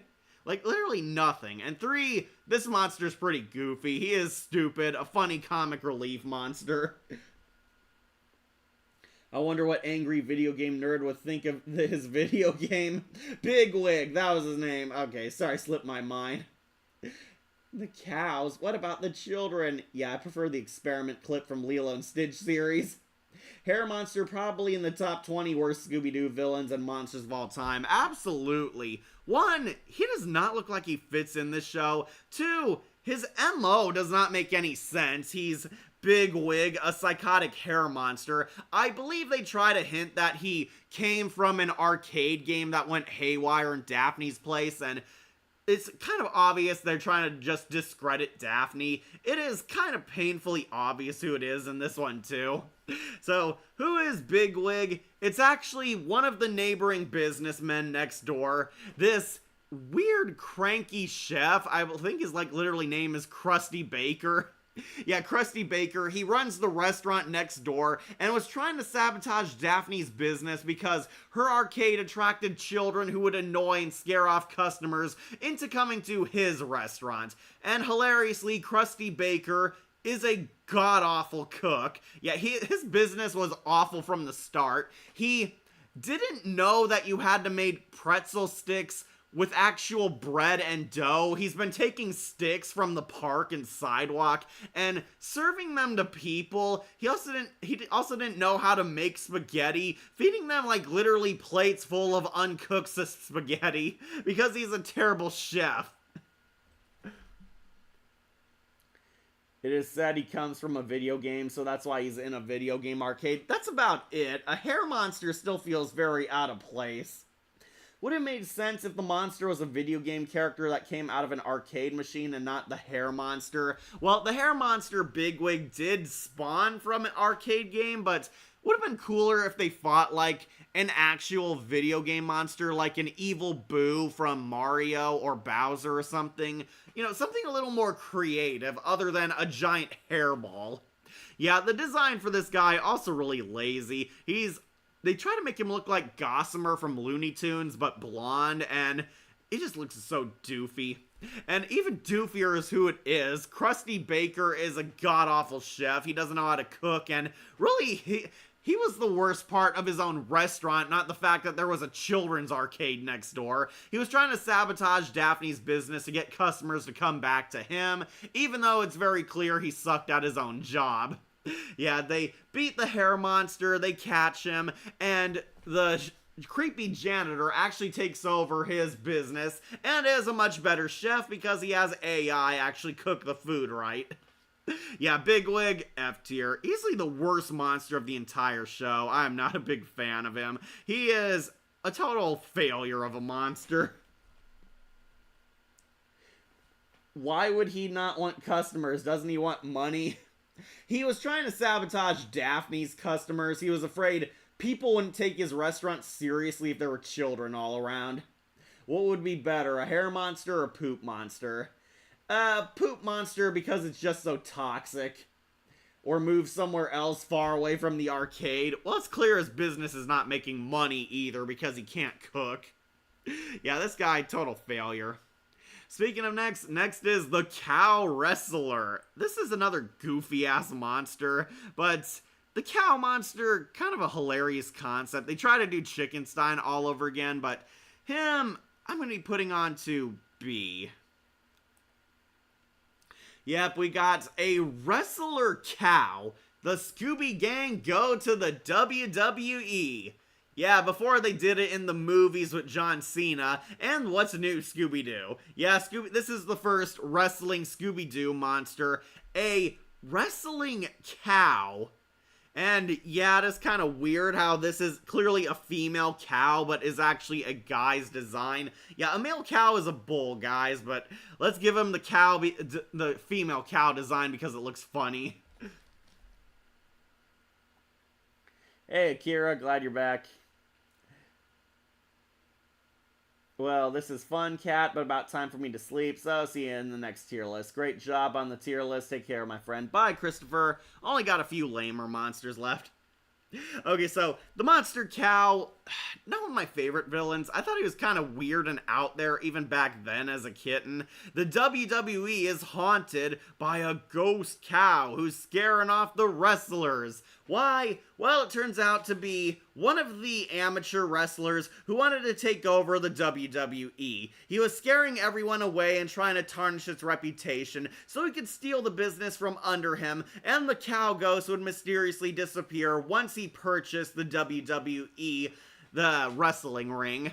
The Scooby Gang fight this guy, and it is pretty funny. It is a funny episode. If you like the Scooby Gang getting into wrestling antics, it does have that type of humor. Personally, I do think the Titanic Twist episode is a lot funnier, but this one had a lot of moments. Yeah, Herbert Blum as the Coolsville Comet, the ghost of the hooded heifer. Coolsville Wrestling Federation. Yeah, it's the WWE, though. Okay, so it's basically a cow who wrestles. The Titanic Twist was a lot more creative, mostly because of his disturbing design. This guy, it's a guy in a cow suit. It's about as scary as you'd think. It turns out to be one of the amateur wrestlers. He wanted to steal the business, and he actually faked his disappearance earlier to throw you off, which is actually pretty clever. He has like a false identity, and was masquerading as both an amateur wrestler who the cow attacked, and was the actual hooded heifer himself. Monster, kind of basic. I'm going to be putting him on to B. Not one of the standouts of the pup named Scooby-Doo show. Like, why is she a child? When Daphne and Velma fool the hooded heifer during the chase scene, Daphne's tights are missing. Like, why is she a child? It's an animation error, bro. It is an animation error.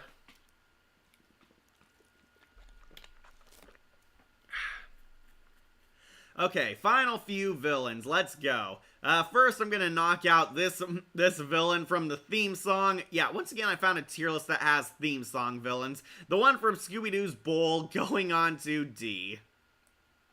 Why? Because this monster doesn't actually appear in the show. He's in the theme song. He's in the Pup Named Scooby-Doo theme. As Scooby-Doo's eating his dog bowl, this monster jump scares him from this bowl, and Scooby goes running off. Never even find out who this monster is or what he's supposed to be. Yeah, the dog bowl demon going on to D. He doesn't even deserve to be on this list. What is that? He's a monster from the theme song. He jump scares Scooby when he's eating from his dog food bowl. Alright, next, let's do... Oh yeah, we have the Trinity monsters. We should also knock off the Ghost Librarian. The Ghost Librarian, once again, not a favorite of mine. Also going on to B tier. Yeah, I'll put her under Boogy Bones, but above the hooded heifer. This is the Ghost Librarian, who's haunting Shaggy and Scooby because they forgot to return an overdue book. Yeah, really grasping for stories at this part. So, Scooby and Shaggy are haunted by this ghost librarian. She was the old librarian who used to own the Coolsville Library until she mysteriously died, but her ghost shows back up to haunt Shag and Scoob to trick them into returning the book.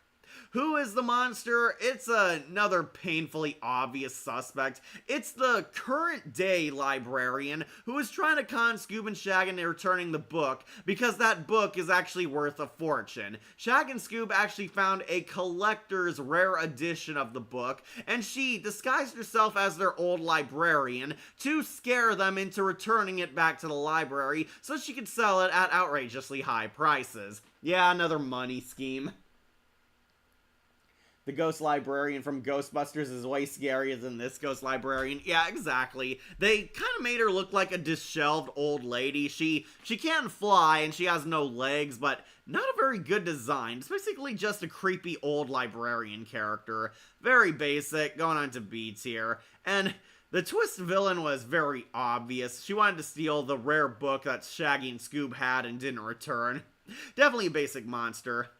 And let's get our last bad one out of the way. Waitro, the evil waiter. We finally have our last Commander Cool and Mellow Mutt episode. Waitro going into F tier for sure. Yeah, the hair monster is still worse. Shaggy and Scooby go to a fancy restaurant and can't pay their bill, leading to a weird fantasy what-if scenario where we have a cutaway mystery of Commander Cool and Mellow Mutt fighting the evil waiter. Waitro is basically the waiter who's asking them to pay their bill and threatening them, and they have this out-of-nowhere imaginary adventure where they fight the waiter as a supervillain. Yeah, kind of hard to count this guy as a villain when he's in their imagination. They encounter Waitro in the Commander Cool segment, and Waitro is trying to force the world into being his servants at his restaurant and selling his crappy food to people. Yeah, that is his entire villain scheme. It is very lame, and in the end, the waiter's actually a nice guy. He just wanted money and punished Shaggy and Scooby when they didn't pay their bill. Bernice Binder as the ghost of Miss Shushman. Yeah, that was her name. Ghost of Miss Shushman. Thank you. Yeah, the librarian ghost, still not a good monster. Mrs. Dewberry is a parody of The Office Barney Fife of Melberry and Andy Griffith Show. Never watched that show. Also, Daphne Blake is the mayor. Yeah, Daphne's in there. Weirdly, Fred isn't in this episode. Kind of weirded me out, but apparently Shaggy and Scooby have fantasies of Daphne and Velma. Daphne's the mayor of Coolsville, and Velma is the damsel in distress who Shaggy tries to impress. Yeah, apparently even back then they were trying to ship Shaggy and Velma together. Velma's a damsel in distress who's taken by Waitro and forced to wash dishes. Daphne's the mayor who contacts Commander Cool and Mellow Mutt, and they have a comedic fight scene with this guy. It is definitely where the Animaniacs / Tiny Toons humor really shines through. It's a complete what-if scenario. It's an Elseworld story of Scooby-Doo. It's Shaggy's imagination. They dream they're superheroes fighting their waiter because the waiter is a mild dick to them. And Waitro is this evil restaurant worker who wants to take people prisoner. This guy's not even a real villain. He's going on to F tier. It's a really out there Scooby-Doo segment. Like Daphne Blake saying Velma could be in her own shoes. Like why like her old could be the mayor. Yeah, Daphne was a kid mayor better than Chloe.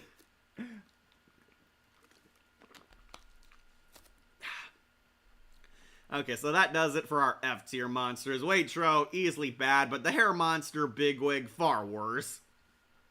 Next, let's do the mollusk. The evil mutant mollusk. The Scooby Gang goes to New York, where they have an unofficial crossover with the Ghostbusters. Scooby and the gang head to New York and bump into a mutant mollusk hockey player.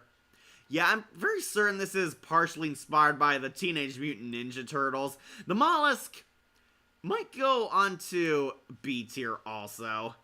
Once again, kind of a basic monster, but honestly not too bad. Yeah, the mollusk will put him up here on B tier.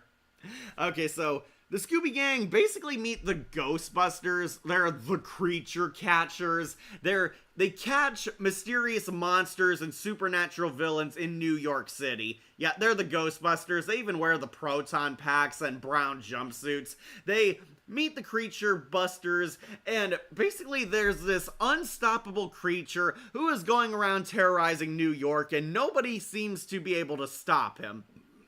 That is until the Scooby-Doo Detective Agency is on the case. And yeah, it is pretty funny. The Scooby Gang go to New York. They meet wacky characters, meet a bunch of parodies of the Ghostbusters characters. I swear, like they meet like Bill Murray, Harold Ramis, this weird puppet show guy who can't afford actual puppets.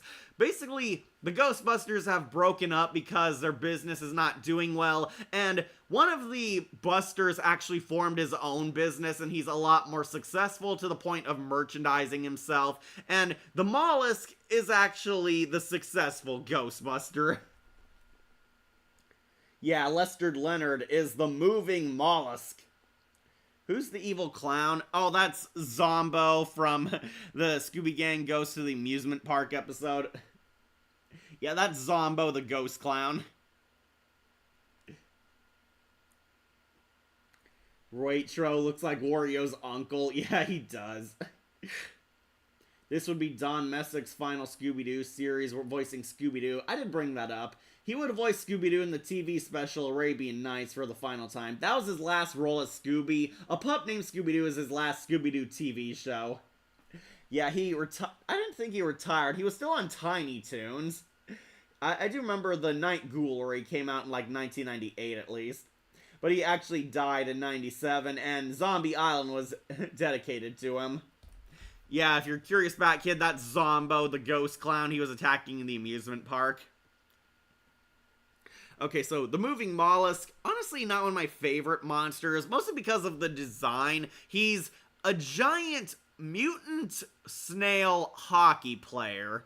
Yeah, I do not know how they come up with these designs. I believe he's supposed to be a parody of the Ninja Turtles because he was like a regular household pet that mutated in the sewers of New York and is also good at riding sports equipment. He's like on roller skates. He's good at roller hockey. He's gone around terrorizing people. It was really Leonard, a former Ghostbuster who created the moving mollusk monster to pretend to bust it and be a hero because he was sabotaging his rival business. It turned out he went to struck it on his own, and his business was not super successful until he became a fake monster that the Busters couldn't bust. They couldn't catch him, they couldn't stop him, and he was really a normal guy disguised as a supernatural monster. He was trying to sabotage the competition as the mollusk, and we get the return of Commander Cool and Mellow Mutt one last time, where they defeat this monster and unmask him. He used like a movie projector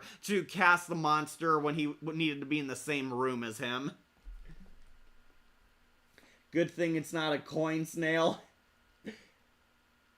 Yeah, like feels like the snail was scrapped Power Rangers villain from Zeo or Mighty Morphin. I never thought I would hear the words roller hockey and snail monster in the same sentence. P.S. I don't think I watched this episode. It's like, I believe, one of the last episodes of the series. The moving mollusk is like in the last 2 episodes, I believe. It was either this one or the Were-Do. But yeah, the mollusk monster kind of generic, honestly. It's a parody of the Ninja Turtles, but I think they really could have gone farther with this monster. On B, I'll give them some praise because of how outlandish it is, but not one of their best. But now, let's end this with our last monster, the Were-Do. Yep, an evil werewolf Scooby-Doo.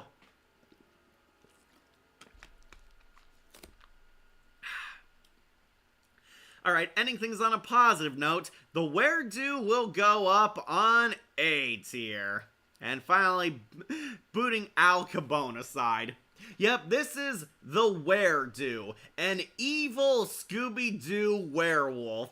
So, Scooby-Doo has a family reunion. However, one of their evil relatives, Uncle Were-Do, shows up and bites Scooby-Doo, cursing him to become a Were-Do like him.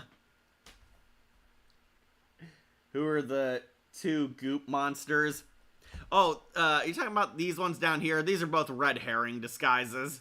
Yeah, they weren't actual villains. Red Herring's disguise monsters also made it on here. He, like, jump scares the gang twice and gives us fake outs. Kind of D-level villains. Where the pup named Scooby-Doo monster designer on heavy Scooby snacks while making these monsters designs because they are out there. Like the Silver Age DC and Marvel villain designs and concepts. Yeah. Uncle Nasty Doo. So why Shaggy and Scooby-Doo stop having fun with Commander Cool and Mellow Mutt? I don't know, I think they kind of phased those out and were a bit ashamed of them because of how kid-friendly they were. Professor Digimi is the villain. Yep, he was. Horton Doo is the scariest uncle of Scooby-Doo. He likes to invent monsters and has a monster in his pocket. The Scooby-Doo franchise loves to make evil versions of Scooby-Doo. That is kind of fun, because Scooby-Doo is so lovable and innocent that an evil Scooby is super crazy. Like, what happened to all the Doo family tree? Apparently they all died. So, Scooby-Doo's having a family reunion, and the Were-Do shows up. It bites Scooby, and they believe Scooby-Doo's gonna turn into a Were-Do unless they stop the head Were-Do, this monster right here, who's an evil psychotic monster version of Scooby. He's attacking the Doo family, and we don't find out why until much later. Scooby-Doo has a family reunion. We meet Mom and Dad. We meet his scary mad scientist uncle. We meet a lot of kooky relatives. We meet the crazy neighbor lady who hates the Scooby family. We meet this kooky professor who lives in their house and is doing mad experiments, making you think he might have created this monster. But who was the monster? It was the professor the entire time. Why? Well, he was like trying to cover up one of his science discoveries. It turns out he's not this great scientist. He had a flaw in one of his inventions and was trying to cover it up and use the Were-Do legend to disgrace the Scooby-Doo family and scare them away. Yeah, it is kind of another weird scheme. He wanted to scare the Scooby family away and frame Scooby-Doo as the Were-Do because his science theories were all fake. They were bupkis, they were incomplete, and he was afraid that he would lose his... what's it called? Like, he was afraid to lose his tenure as, like, a professor because he didn't really achieve anything. So he dressed up as a Scooby-Doo monster and tried to make things right by doing illegal means to fix his screw-up. A common case in Scooby-Doo. Yeah, the missing link do. They made a monster version of Al Cabone. You don't see that every day. Well, he was called Al Cabone. That's how you get around the celebrity likeness. Like whatever happened to the Doo family tree. I guess they felt it was more unique to make Scooby the only talking dog, so the family kind of got phased out, which is why we don't see Scrappy, Scooby-Dum, the parent Doos, or anyone else.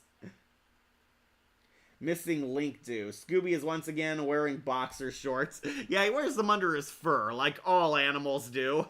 The Were-Do, honestly a really cool monster. It's an corrupted version of Scooby-Doo. It's after the gang, acts like kind of a feral werewolf, and hilariously does have some of Scooby's personality traits, like he does take a lunch break while chasing them, he does dance to the music, he does talk with Scooby-Doo's R enunciations, which is pretty cool. So, of course, an evil Scooby-Doo, going on to A tier for sure. Really like this design, but the professor being the villain, kind of a weird twist. But yeah, I think he's pretty awesome. So we'll end it on a positive note. The where-do is A.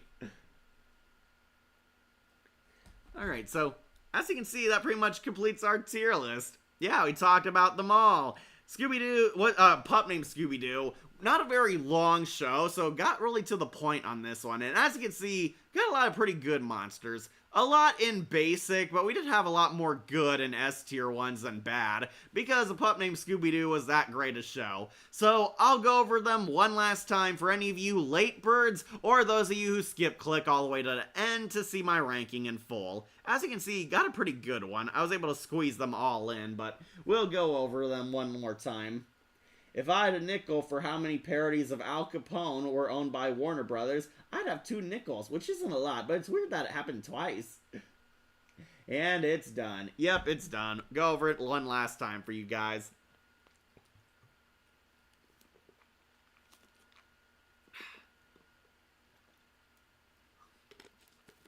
Just finishing my water because it is pretty hot.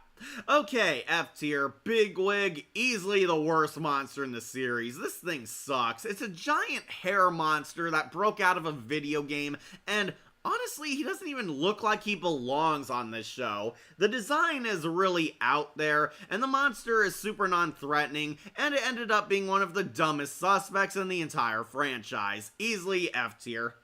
Waitro. This guy's not even a real villain. He is stupid. The vampire and mole people from Fred's Fantasies, they're not even real. The artist lady, she wasn't even a real villain, and honestly could have been written out of the episode entirely, but we needed to have a villain because it's Scooby-Doo. All of these characters, total failures. The duds, we have the monster from the theme song, who's not even a real monster, 2 red herring slime monster disguises, the 2-headed werewolf mummy, who wasn't real, he was in Fred's imagination, and Buster McMutt-Mauler, the real dog catcher, who is not even a monster, just a goofy villain thrown into Scooby-Doo. Yeah, all duds. They're pretty weak, they're just plain bad. Next in C tier, the underwhelming. We have Red Herring, the first monster they ever faced. This is Red Herring as a baby. He tried to spook the Scooby Gang at daycare and ended up epic failing because Scooby-Doo was awesome even back then. Yeah, not one of Red's best disguises. We have the sludge monster from the Earth's core. Not one of my favorite designs. They try to make him look more monstrous, but not one of the best villains of the series. He's on C tier. And the Killer Hamburger. It's a Killer Hamburger. Yeah, he's going on to C tier. These ones, not as awful, but kind of forgettable. Why is a Wampa a Scooby-Doo villain? They had some intricate designs, didn't they? He looks too goofy even for a Scooby-Doo show. Absolutely. Cool, agree. Also looks like a scrap Big Yellow. Yeah, Big Yellow, much better. Well, I hope we do Mystery Incorporated tomorrow or the weekend, since I'm going to take a break from YouTube due to the YouTube AI cringe. Alright, see you later, Akira. Big Wig should have been an evil Pac-Man, absolutely. Alright, so B tier. The alien newspaper monster, not good. Just kind of average. This is easily one of the most generic monsters. The Cheese Monster. Yeah, this monster got defeated by Scooby-Doo eating the costume, which is how it should have happened, but hey, we got to see the Scooby Snacks Factory get haunted, so very interesting. The Samurai Ghost. Could have been better. The Ghost of Boo Beard. Yeah, they give away too early that he's a fake monster, which I didn't like, but pretty meh villain. The Hooded Heifer. It's a cow wrestler. Crazy idea, but not all that impressive. The Ghost of the Librarian Shushman. Yeah, once again, very generic. Just a generic old lady evil spirit. Not that intricate a ghost design. The ghost of Boogy Bones. This villain was completely overshadowed by two other antagonists and shared an episode with them. Yeah, they could have done so much with this character, but ended up being just a three-headed zombie. That's all it had going for him. The Ghost Biker. Yeah, it was funny that it was red herring, and I do like this design, but the problem is, it is painfully obvious it's red herring. The Moving Mollusk. It's a radioactive snail hockey player. Very crazy design, but honestly not one of my favorites. I do love the Ninja Turtle shout out, but that's about it. The Ghost of Purvis Parkinson. Yeah, funny name. It's a ghost Elvis. Had a really fun episode, but the monster himself is just kind of meh. He's not the worst ghost we've ever seen. He's basically Elvis as a skeleton, but they could have done so much with him. And Velma's Evil Computer. Once again, kind of nonsensical. It is a dumb, fun villain, but I wish they really did a lot more with this design. All these monsters, pretty basic, but not the worst we've ever seen. More like Ghost Sumo. The Killer Hamburger. Why is a Wampa Scooby-Doo villain? Purvis Parkinson. That was his name. Alright, let's talk about the good villains. Chef Goulash. I like who it really is underneath the mask. It's actually a pretty legit good surprise and a really lethal villain scheme. The villain is low A tier because his design is not scary, but was an effective villain because he nearly succeeded at robbing the Blake family. The Alien Monster. Really cool design. Love that it looks like the Grim Creeper from Ghoul School, and it was actually surprising who it really was under that mask. The Totem Pole Spirit. It's a giant walking totem pole. That is actually pretty cool, and they went the extra mile of having all the heads on the totem pole actually talk and express a voice of their own, so that is awesome. The Ghost Space Cowboy. Yeah, it's a crazy monster, but that's why I kind of like him. It's a space cowboy ghost. That is awesome. The Ghost of Buster McMuttmauler. Really like the design and love that it's a ghost that's after the Doo family. That actually made him a lot more threatening. Dr. Croker, a mad scientist mutant frogman who's trying to steal comic books. Really creative design. Like that the Scooby Gang actually fought a supervillain. Zombo the Ghost Clown. He's funny. Charlie Adler knocks it out of the park. He's really entertaining as a villain and honestly kind of creepier than the Ghost Clown from the Scooby-Doo Where Are You show, so he's A tier. Al Cabone. Yeah, the Scooby-Doo show referenced Al Capone and made him a creepy skeleton gangster ghost. That is a pretty awesome design. I like him. A tier. And the Were-Do. Evil Scooby-Doo, that is automatically awesome. I love the corrupted versions of the Scooby Gang, and this one did not disappoint. But finally, the S tier. How the totem pole even move. He has arms and legs. You can't see him because they cut off. He has legs on the sides of the pole that help him rise out like a tree. A tree monster. Oh no, an evil chef troll. Alright, now on to S tier. Red Herring. Yeah, Red Herring is a hilarious character on this show. Once again, like I said earlier, it's Bulk and Skull on Scooby-Doo. He's an idiot bully that fails at everything, and Scott Menville is actually pretty funny in this role, so he is definitely an S-tier badass. Then, it's Chickenstein. Yep, he is exceptional. Chickenstein is one of the most recognizable monsters from A Pup Named Scooby-Doo. He was so awesome that he cameos in Monsters Unleashed. That is how awesome this hen is. Robo-Pup. Yep, awesome. RoboCop Scooby-Doo. Evil cybernetic Scooby-Doo villain voiced by Frank Welker. This guy is actually pretty awesome and a rare good twist villain on the show. He was actually sabotaging the gang from within the inner circle the entire time and has a final battle against our puppy Scooby-Doo. That made him really awesome. Like it's a cool series. It is. A space cowboy ghost. Does that mean they have his was a space in the Wild West? I guess so. Dude, it's the Headless Skateboarder. Yeah, this was a really awesome villain. They got Michelangelo to voice him, and The twist is, this villain is a drug dealer. We had a drug dealer pose as a ghost on Scooby-Doo. If that doesn't scream awesome, I don't know what will. The Ice Demon. Yep, he was really cool. He looks a lot like the Phantom Virus. I would not be surprised if the Phantom Virus's design was inspired by this guy, but love the elemental supervillain. He actually has a freeze ray, and the gang actually have a hard time catching him, so this was definitely a cool villain. And our number one pup named Scooby-Doo villain is Stinkweed. Yep, love Stinkweed. Evil, scary plant mutant monster. He does look like he came from a horror franchise. Really awesome design. Michael Bell has a really creepy voice. He looks like a plant abomination, has those scary tentacles, and it is actually a surprise who it is all along. Really like this design, really like the voice, and really love that he's a threat to the Scooby Gang. Stinkweed is easily our number one pup named Scooby-Doo villain.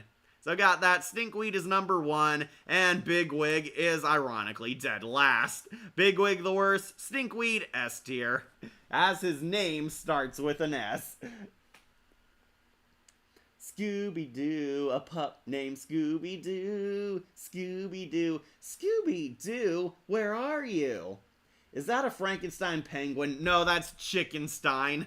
I guess they gave him white fur to make him look undead because Frankenstein's monster is actually a zombie or a prototype zombie. It just has a lot more life than your usual zombie.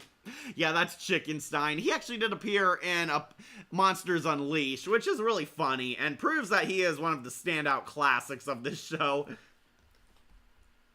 So, what next? Okay, so that completes my tier list. Take one last snapshot if you can't see it all. The bottom monsters are barely featured in the show, so yeah, if I'm cutting them off of my avatar, it's no big sweat. A lot of good monsters from the show. A pup named Scooby-Doo is awesome, and clearly we had a lot more monsters on the positive or okay side than bad. A pup named Scooby-Doo, really hilarious show. Highly recommend it. It might be on my top 10 Scooby shows. Not top 5, but definitely in the top 10 is like 6 or 7. It's a really hilarious Scooby-Doo show, and did a much better job as a comedic self-parody of the Scooby classics than Mindy Kaling's pathetic show. So, what's next? I currently released my Darkstalkers review. Really had fun making that. I hope a lot of people like it because I love the Darkstalkers.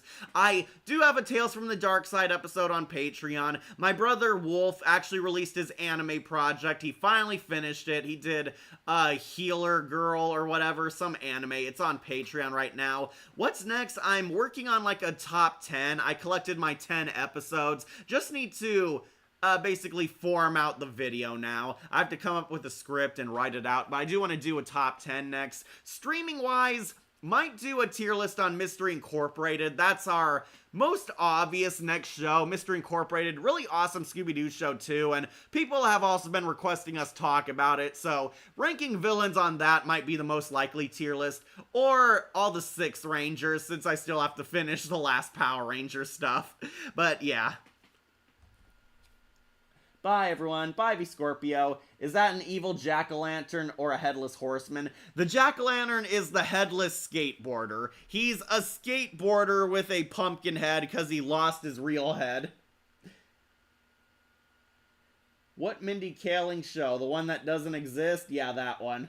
Bye. I hope it's this weekend. We'll see, but I'm trying to work on an actual video, too. My top 10. I'm planning it. We'll see how far we get, but tier list wise, if you're questioning, most likely Mystery Incorporated villains or 6th Rangers, since I still have to do that topic. I put it off for way too long. But yeah, A Pup Named Scooby-Doo, awesome show. Number 1, Stinkweed, dead last. Bigwig, because he doesn't belong on this series. So thank you all for watching. I'm so glad you like these streaming and tier lists. I love Scooby-Doo so much that we even did the child-friendly spin-off because there were some pretty good episodes and especially monsters on here. But for now, I'll set you guys free and see you on the next tiers list or next video, whatever we do. But yeah, I'll set you guys free now. Let's wrap up. Remember to like, comment, share, and subscribe, or just tune in for more content here on Wolf Entertainment. I'm your host, Catastrophe, and I know who the culprit is. It was really Red Herring.